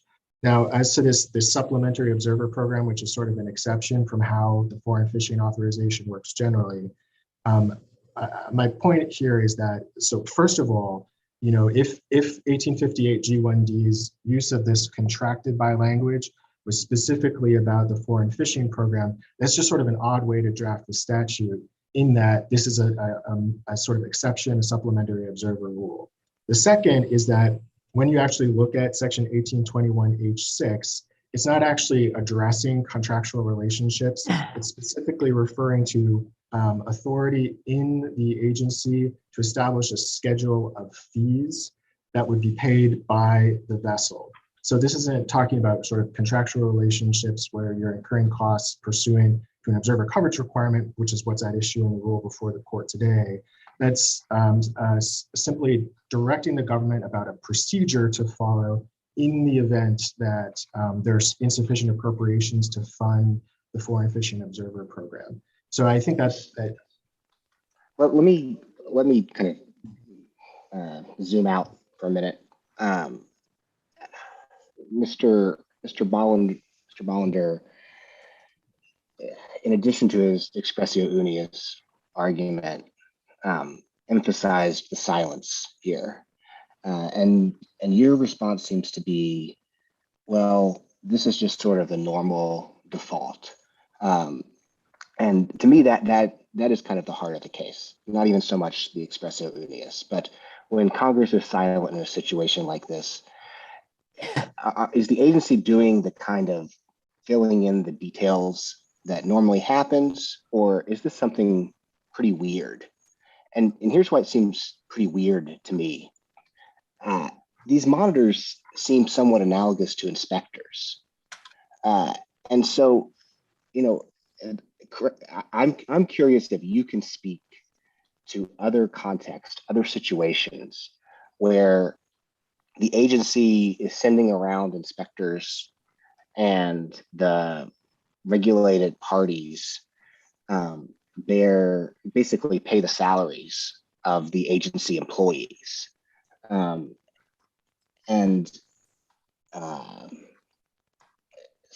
I have a follow-up question, but that's my first question.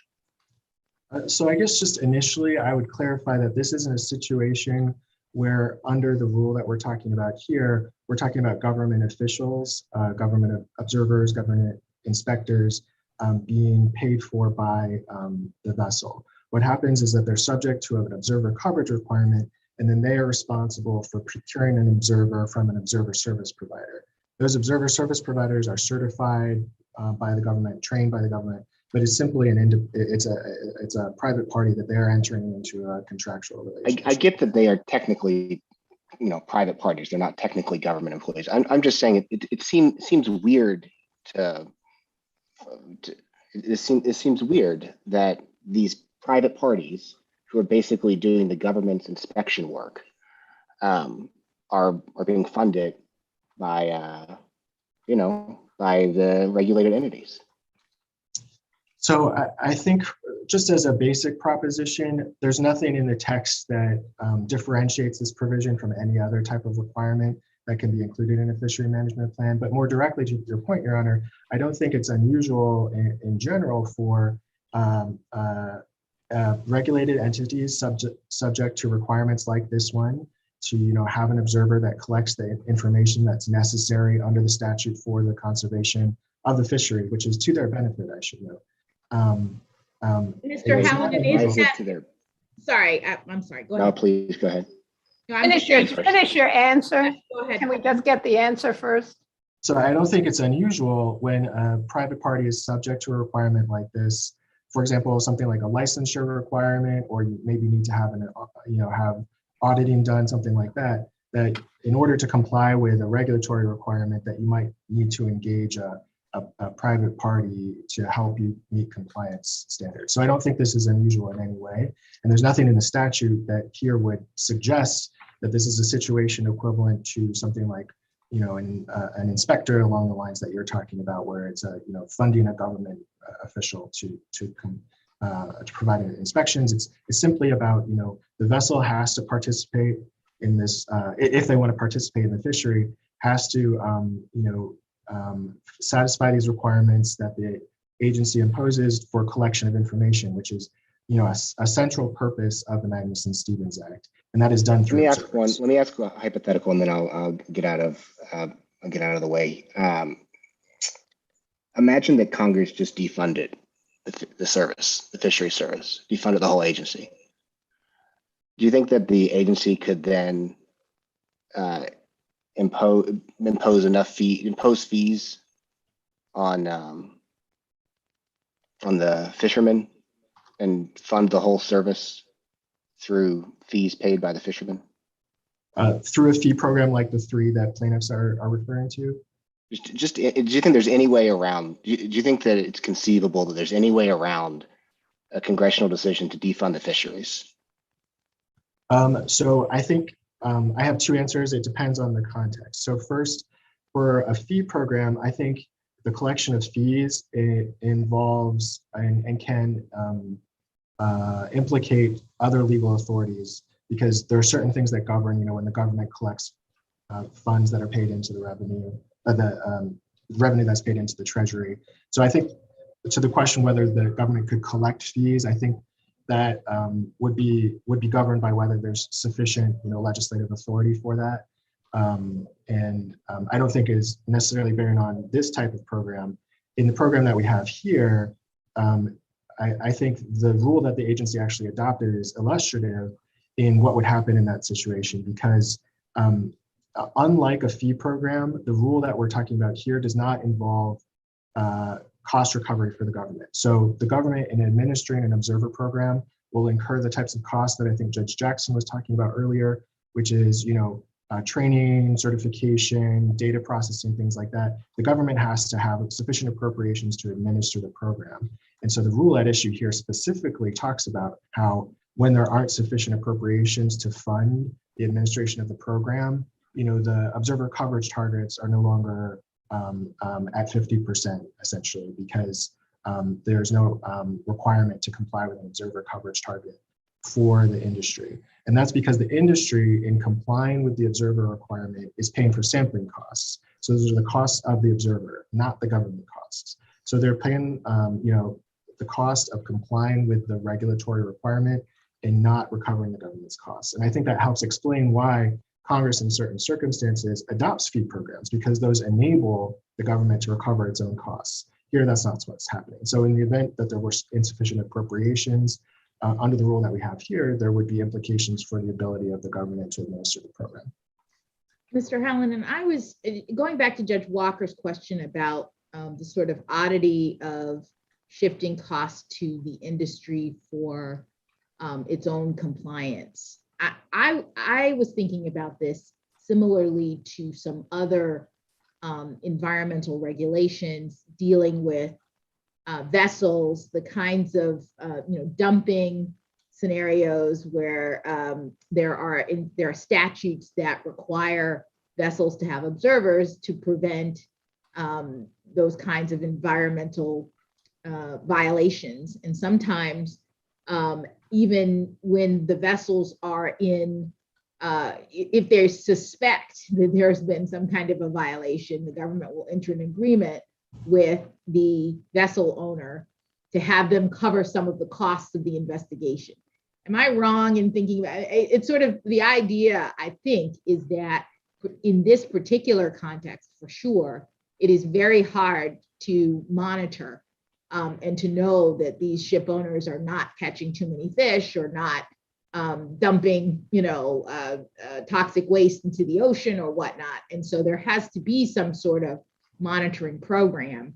At least that's what the statutes indicate. And that here, Congress seems aware of not only the need, they say that it can be required, and it's not unusual in this kind of case, a circumstance involving ships and vessels and compliance, for the costs to be borne in part by the vessel. Am I wrong about that sort of overview backdrop thought related to this context? I think that's right, Your Honor. I think when you look at the types of programs that we have here generally, for example, in regulating a fishery, there's going to be a lot of information requirements. There's a lot of information needed for purposes of conservation and management. That is a central, aspect of why Congress adopted the Magnuson-Stevens Act. You just have to look at Section 1801. There's all these findings and policy enacted there that goes directly to this point. And so it is natural for the agency under, this delegated congressional authority to adopt a policy towards that end. And it is, I think in the way that you're describing, Your Honor, not unusual at all for the agency to bear some of the costs of complying with those requirements, because that's central to the operation of the fishery. And also a third party doing it, right? Because the alternative would be to have, a government person on every boat, which I would think the industry would object to in theory, perhaps even more so than having a kind of third party who's more neutral and can observe and make sure that they're doing what they need to do, right? Yes, Your Honor. And I think it's important that, here the vessel is subject to an observer requirement, but then they go out and procure the observer themselves. They engage the observer service provider directly. We, of course, will certify the observer services provider, train the observers, et cetera, so they meet our requirements for information collection, but they are the ones that go out and engage the observer. Anything further? Unless the court has any further questions, I thank the court for its time today. For counsel, any questions by my colleagues? Thank you. All right, we'll hear from counsel for appellants. Thank you, Your Honor. I just want to make 4 points in rebuttal. First, Judge Walker was asking about the foreign fishery provision with counsel for appellee. And I think that is a very instructive provision because it shows that Congress knew how to authorize industry to pay directly to monitors. It knew how to do it, and it gave it that authority in the foreign fishery. And so our point is that provision plus the other two programs would be superfluous if the authority that the government claims under 1853b8 were as it is. So when Congress wanted to do the very specific thing that the government here does, the Congress has given a direct statutory authority. But Mr. Bollinger, I guess this goes back to my question about whether what Congress was actually doing in the sections that you're talking about was just ratifying what a particular council and a particular region wanted. That it may well be that given all the controversy that you're talking about, we had, I can't even remember the name of it now. What was it? The North Pacific Council. There was a lot of concern about who's going to bear the cost and what this program is going to be. And so Congress ratified that. And so I don't know that we can take from that the kind of, canon that you'd like us to impose to suggest that Congress's act in doing that meant that it was precluding any other council from making a similar decision. Because it ratified in that one circumstance, it necessarily means that it intended for nobody else to have the ability to make a determination about that. I think there was some, contention at the time that it's born in the history of whether or not North Pacific Fishery had that pre-existing authority. But if Congress intended to do that, to give this broad authority to all fisheries, then it would have done that. Instead, Congress responded to this controversy by only giving it to the North Pacific Fishery. And this is the exact same legislative enactment in 1990 that created Section B8. You have evidence that the broader question was before Congress? Because you see, it just depends on how you frame this as to whether or not you're right.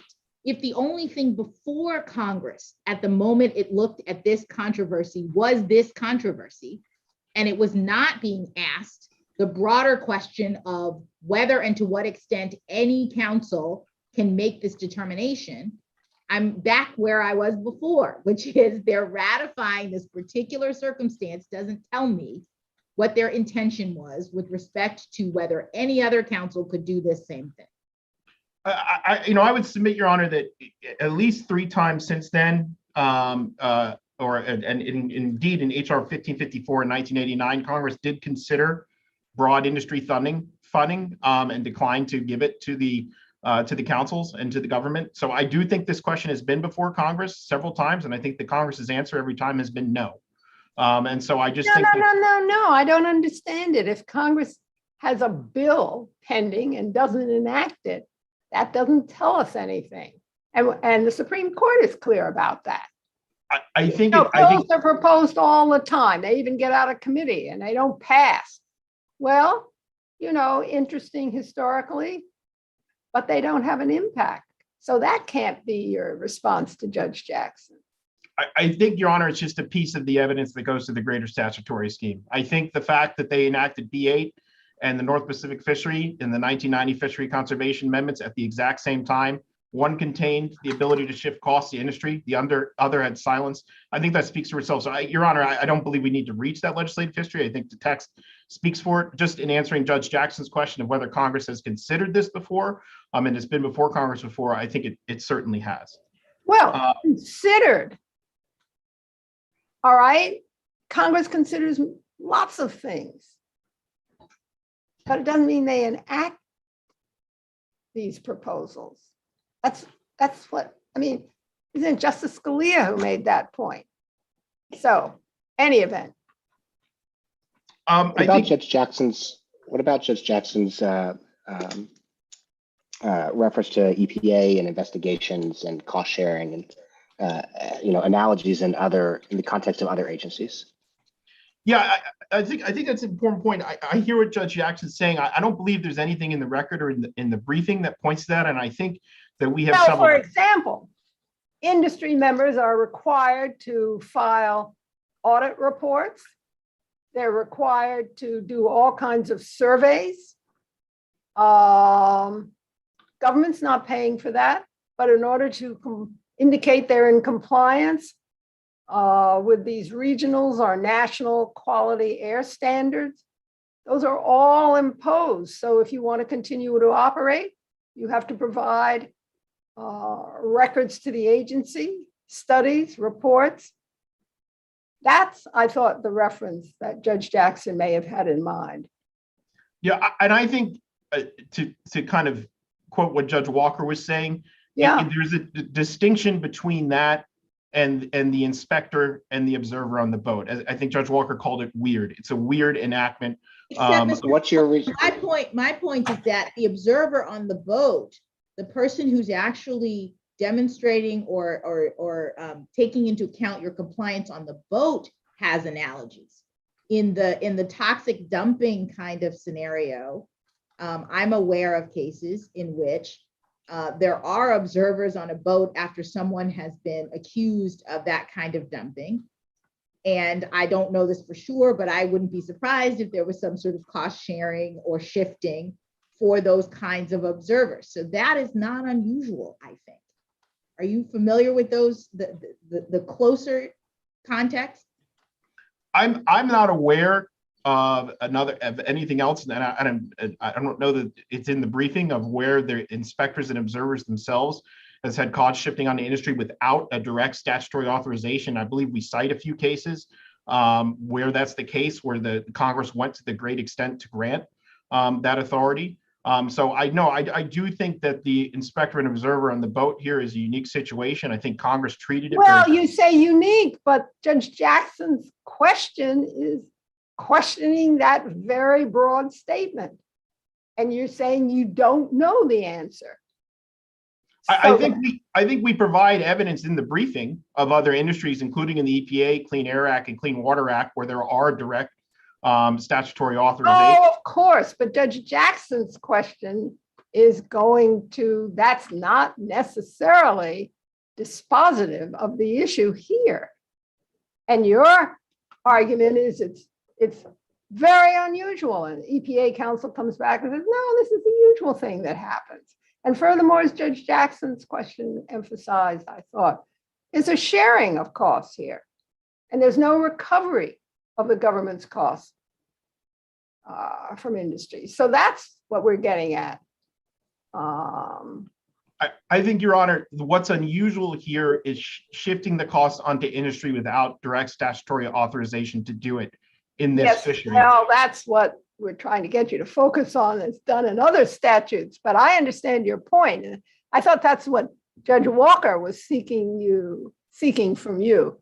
And by the way, can I just say that you've merged together whether this is an unusual situation in fact, whether these kinds of having people on a boat and shifting the cost exists, and the question of whether or not there's statutory authority. And what I had understood, at least Judge Walker to be suggesting, is that if this is unusual in fact, one might question whether there's statutory authority.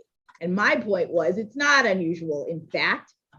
I don't know what that says about the statutory authority, but this has happened in other industries and other circumstances in similar contexts. So I don't know how much we can take from that to illuminate our understanding of what Congress may have intended. I understand, Your Honor, and I think I don't mean to conflate the authority to place observers with the authority to shift costs onto the industry. We're looking at the second question here, and that's the distinct question. And I think repeating myself, but the unusualness is that they're shifting it. And I think it's if you look at the context of the statute. The unusualness is that they're shifting it without express statutory authority. That's your argument, right? That's correct, Your Honor. That's correct. And in the context of a statute where Congress gave direct statutory authority in 3 fisheries, I think Council for Appellate talked about that the fee programs allow the government to recover its costs, and I would call them cost shifting programs. And here, Congress, it's not as if the observers couldn't be placed if they couldn't shift funding onto the industry. It's that Congress would need to appropriate money in order to compensate this. So it doesn't defeat the purpose of the statute in order to shift cost onto industry. And I think that is what Congress intended here. Can I just clarify one more thing? And I understand your time is short, but in order to make that statement, unusual without direct statutory authority, don't we have to have before us other scenarios in which this very or similar thing has happened and there is direct statutory authority? I don't understand what you mean. It's unusual compared to what? To make that argument, I would have expected to see here are similar situations in which Congress has authorized observers, government people coming in and shifting the cost, and here's all the places where there's express statutory authority to do that. Without that, I don't know how you can say that it's unusual in this circumstance for the cost to be shifted without statutory authority. I think there's 2 ways to look at that, one within the context of the statute and one which is more globally. And so within the context of the statute, where they have these specific authorizations, I think it is unusual in contrast to the other 3 authorizations in the statute that would be superfluous otherwise. In the context globally, I think, first of all, I think the burden's on the government to show that they have the statutory authority here. And I am not aware of a situation perfectly analogous to the one we're dealing with here. And again, how do you deal with the government's point about this is not a situation where there were fees to be turned over to the government in the 3 examples you cite? You don't think that makes any difference, right? No, Your Honor. I think the government is narrowly defining fee. No, it doesn't make any difference, or no, what's a different answer? Well, let me just explain myself so I make sure I'm clear. It's shifting costs onto industry. That's what these other 3 provisions require. Whether the government wants to call it a fee program or something else, it is shifting costs into industry. That is the power that Congress delegated to the government in these 3 instances. And secondly, But Congress. the fees don't go to the government. The Are you- government is not recovering its costs. So I would argue that the government is responsible for the cost of the at-sea monitors, of the observers, no matter what. So in my client's viewpoint, in our viewpoint, through the industry funded monitoring, the government is recovering costs for duties that it would otherwise have. And the statute is very specific as the only situations they can do that. Well, maybe we'll figure out, or technology will figure out a GPS we can put on these boats, and that'll solve the problem. But I mean, there are distinctions here that have been recognized. So when you say it's unusual, that's what's troubling us. Not that you don't have some general arguments based on general principles, et cetera. That's all I'm getting at. And I think we take your argument. Anything further? No, Your Honor. Thank you very much. We'll take the case under advisement. Thank you.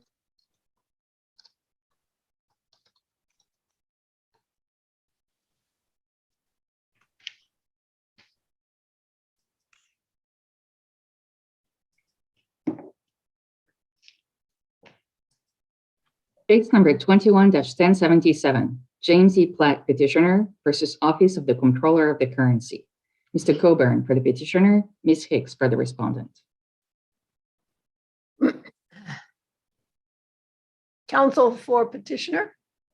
Thank you so much, Judge Rogers. I'm Barry Coburn, representing the petitioner, James E. Plack. I've asked to reserve, with the court's permission, 2 minutes for rebuttal. What we have in this case is an enforcement proceeding that was undertaken by the Office of Comptroller of the Currency, which I gather everyone agrees was essentially an unconstitutional proceeding because it violated the Appointments Clause. There were 2 consecutive ALJs presiding over the proceeding, neither of which were appointed in accordance with the Appointments Clause. And this is, I gather, uncontested under Saul and Lucia.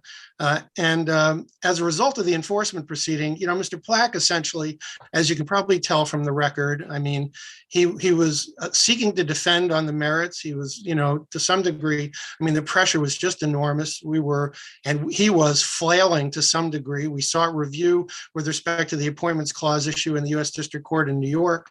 That was denied for jurisdictional reasons. He abandoned it on appeal. He raised it in the proceeding itself. Well, counsel, in all due respect, since your time is limited, you represented him. Oh, I did, absolutely. And to the extent anything, should have happened in that proceeding that didn't happen, I, certainly bear responsibility for that. I'm not seeking to shift it on anyone else. He hasn't alleged ineffective assistance of counsel or anything like that. No. But he's coming in 5 years later. And you really don't address that at all. Well, he's coming in 5 years, Mr. Coburn, just to put all the facts on the table, he's coming in 5 years later with an intervening settlement agreement. So it seems to me that he has waived whatever arguments he may have had about that proceeding. And today we're really only focusing on the motion to reopen and the extent to which we have jurisdiction over that and the merits of that agency determination. Am I wrong about that? So with that complete statement, what's your response?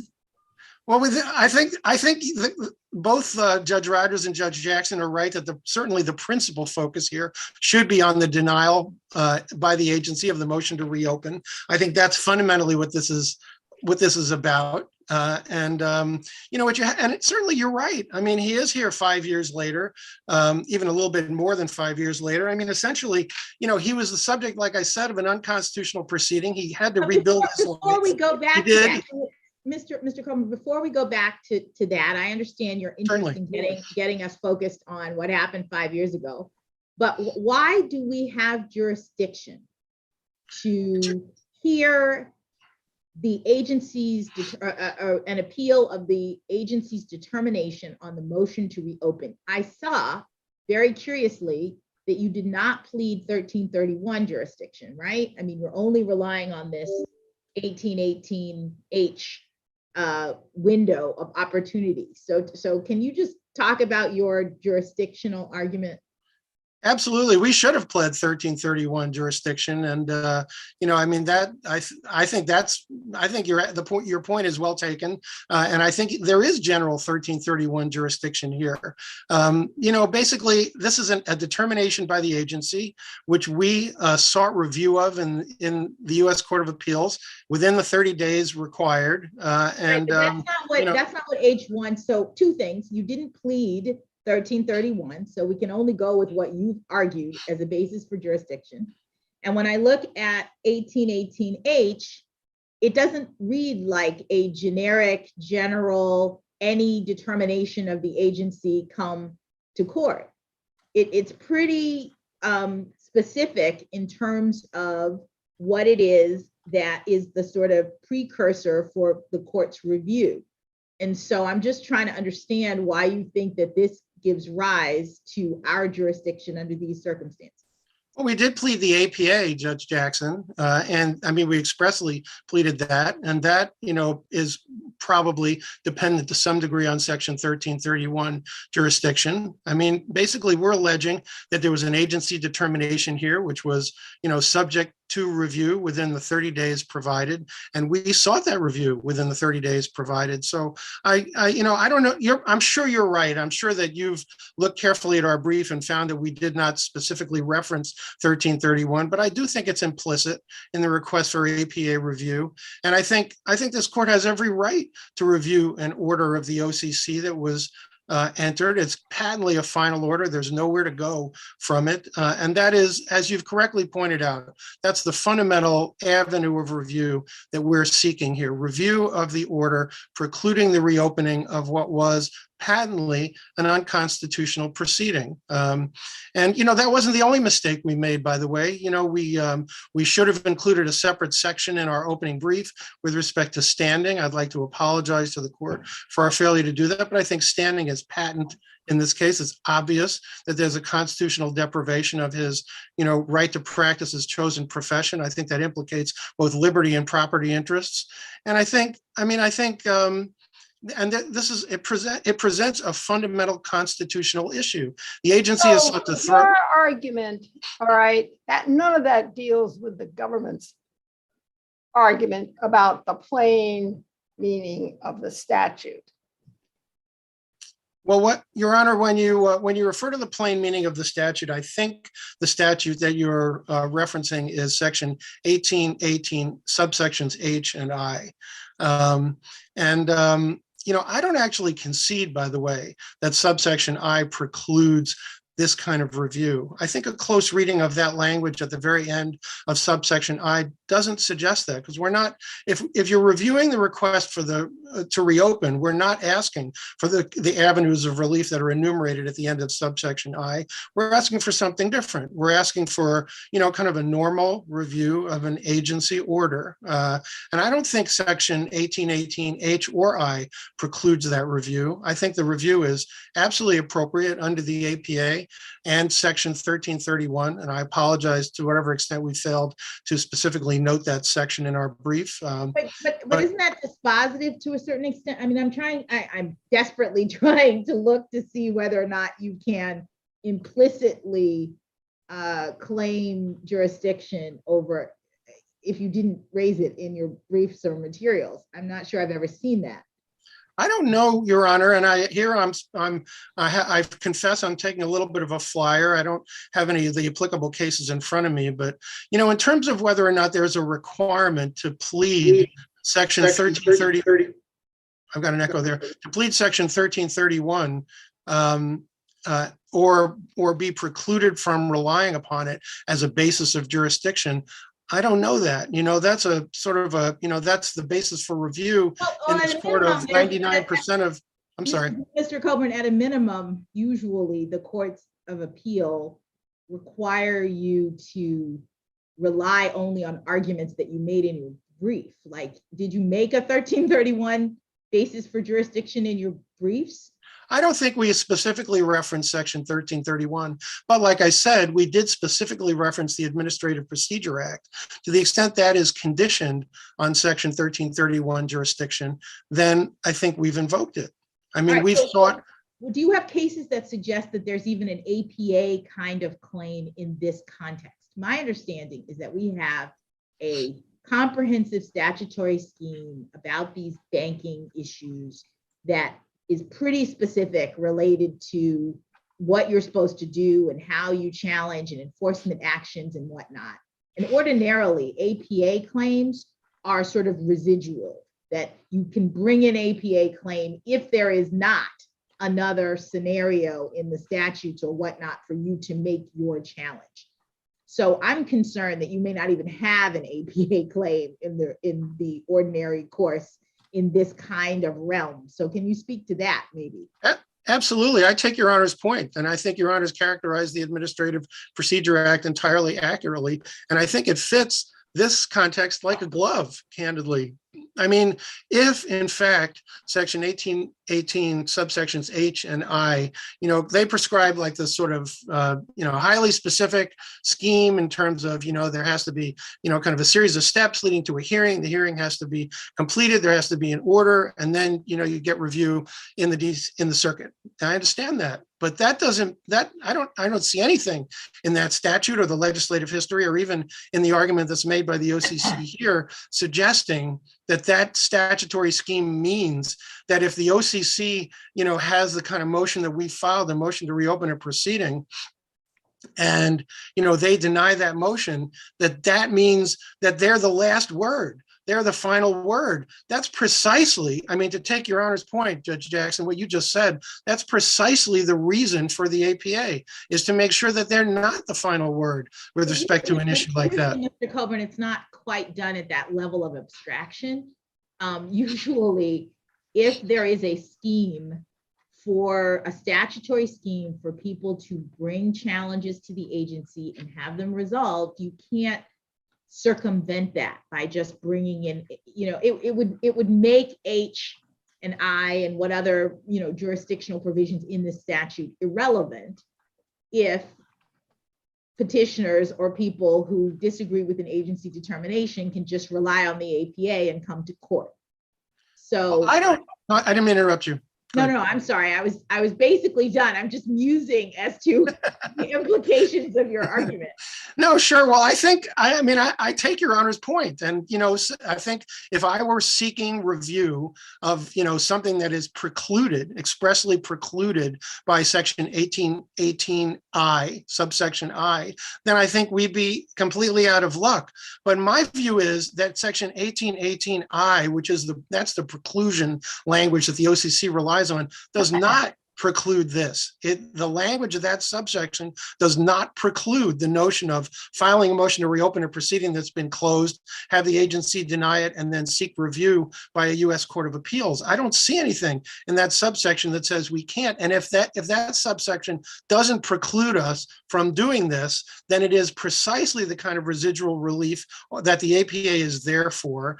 And moreover, I think that suggests that the statute itself is not preclusive, is not supposed to be all encompassing, is not supposed to say that this is it and nothing more. If Congress wanted to say that, it could have said it, but it didn't. It enumerated particular areas of relief that were unavailable in section 1818I, and those areas of relief exclude the relief that we're looking for here. All right, why don't we hear from the government? Good morning. May it please the court. My name is Hannah Hicks, and I represent the Comptroller of the Currency. Your Honors, I would like to begin by addressing 3 points that Mr. Coburn made. First, with respect to the APA. The APA, by its own terms, does not apply where another statute precludes judicial review. Here, section 1818, subsections H and I, affirmatively preclude the review that Mr. Coburn is seeking. Second, section 1818I, the preclusive effect of section 1818I is clear and convincing. That is the clear law of this circuit. The Supreme Court and Board of Governors of the Federal Reserve System, the MCOR, described the preclusive effect of 1818I as clear and convincing, and this court in Ritter v. OTS has adopted that language. And if I could just read briefly from section 1818I, That language states that except as otherwise provided in this section, meaning section 1818, no court shall have jurisdiction to effect by injunction or otherwise the issuance of or enforcement of any notice or an order under any such section, or to review, modify, suspend, terminate, or set aside any such notice or order. Importantly, there is nothing in section 1818 or the OCC's practice and procedure regulations that required the comptroller to entertain the motion to reopen. The motion to reopen was simply not contemplated anywhere in our practice and procedure regulations or by statute. Third, the principal target of the instant petition is the 2015 consent order. By reviewing the motion to reopen, this court would be required to review the terms of the consent order and to effectively hold the consent order invalid, as Mr. Plack is requesting that the matter be reopened and relitigated. This is a straightforward case. Federal courts are courts of limited jurisdiction, and this court is simply without jurisdiction to review the petition. Can you, Ms. Hicks, can you talk me through your jurisdictional argument? Setting aside APA, just under the statute, right? You say I says we can only proceed pursuant to review any order pursuant to this statute. So help me to understand how you read H relative to all of this. Yes, Your Honor. Subsection H includes a jurisdiction granting provision that authorizes direct appeal to an appropriate federal circuit court of appeals within 30 days of a final decision by the comptroller following an administrative hearing and a recommended decision by an administrative law judge. Subsection H also carves out consent orders from this sequence of judicial review. Here, the February 2021 order was not issued following an administrative hearing or a recommended decision by an ALJ. And the 2015 consent order states that it was entered with the consent of the institution affiliated party concerned, pursuant to subsection H. Turning to subsection I, this subsection includes a jurisdiction divesting provision that divests courts of jurisdiction to review orders other than those identified elsewhere in section 1818. And here the relevant provision of section 1818 is subsection H. And the prerequisites to judicial review set forth in that subsection have not been met for the reasons that I've just stated. All right, so can I ask you, you said at one point that there was no provision in this statute or elsewhere for directing the comptroller to resolve a motion to reopen. Did I hear you correctly? Like there's no requirement that— That's correct. Okay. So is how does that argument relate to the language of 1818H? Are you arguing that the comptroller, in order to resolve this motion and trigger our jurisdiction, would have had to have a hearing, or that there has to be a full— I'm just trying to piece them together. Are you saying that in the future, when a comptroller gets a motion to reopen, they can't resolve it without a full evidentiary hearing? I think that it's important to view the ways in which the motion to reopen is tied inextricably to the consent order. So as an initial matter, the comptroller could not have granted the motion to reopen because it would have invalidated the consent order. Secondly, there is nothing within the statutory framework of section 1818 that would allow for that would contemplate the filing of a motion to reopen. Subsection H, here the underlying subsection allowing for hearing on a notice of charges is section 1818E4. And that allows for a hearing based on a notice of charges to prohibit or remove an institution affiliated party from the banking system. So there is nothing within the statute that allows for hearing on a procedural motion, such as a motion to reopen. And so that means, I think I hear you saying that 1818H doesn't apply to this situation, because 1818H is about those sections or those determinations that are by statute required to have a hearing, you have an evidentiary hearing, the kinds of things that you're talking about in E, right? I mean, there's certain, I guess the way I was conceiving of this, and you might tell me if I'm wrong, is that it's not so much that the comptroller in this case didn't exercise his or her discretion to have a hearing, but this is not the type of thing for which a hearing is required by statute.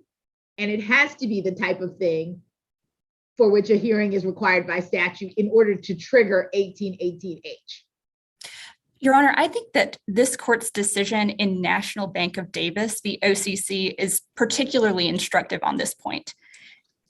In that case, a litigant in OCC proceedings was subject to a consent order, which is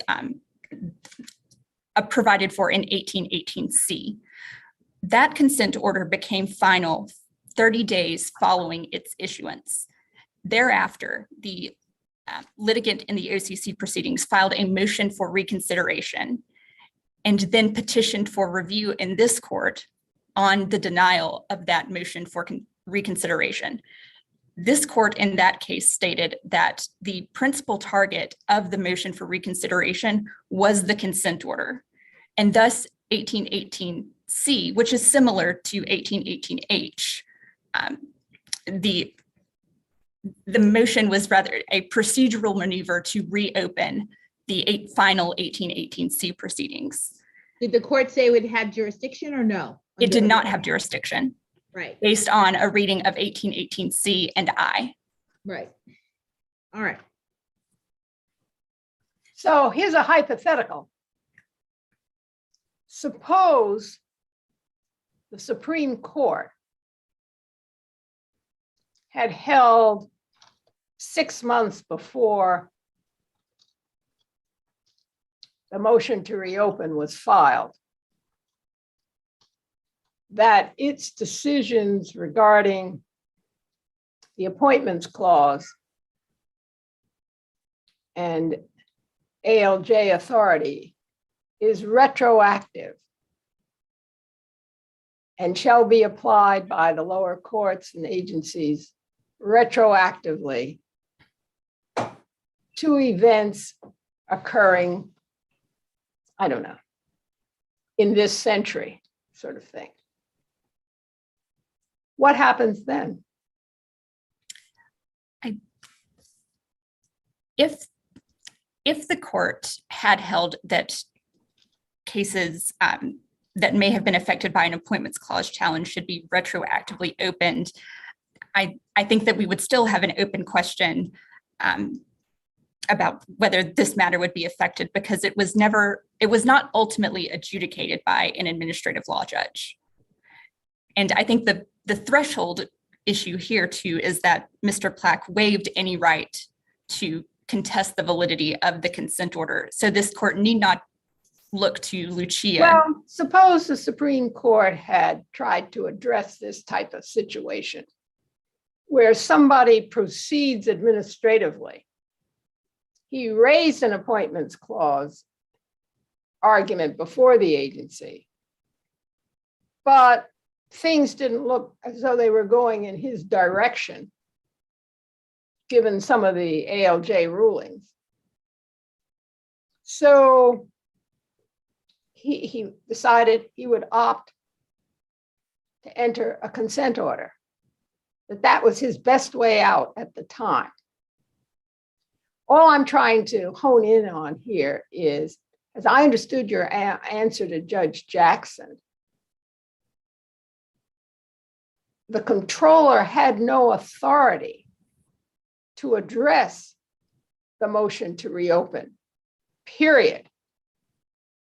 That it doesn't matter what the claim was, that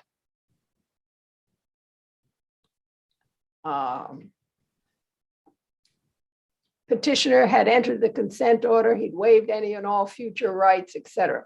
And I just want to understand, is there any remedy in a situation where the Supreme Court has said subsequently there shall be availability of a remedy? Then what happens?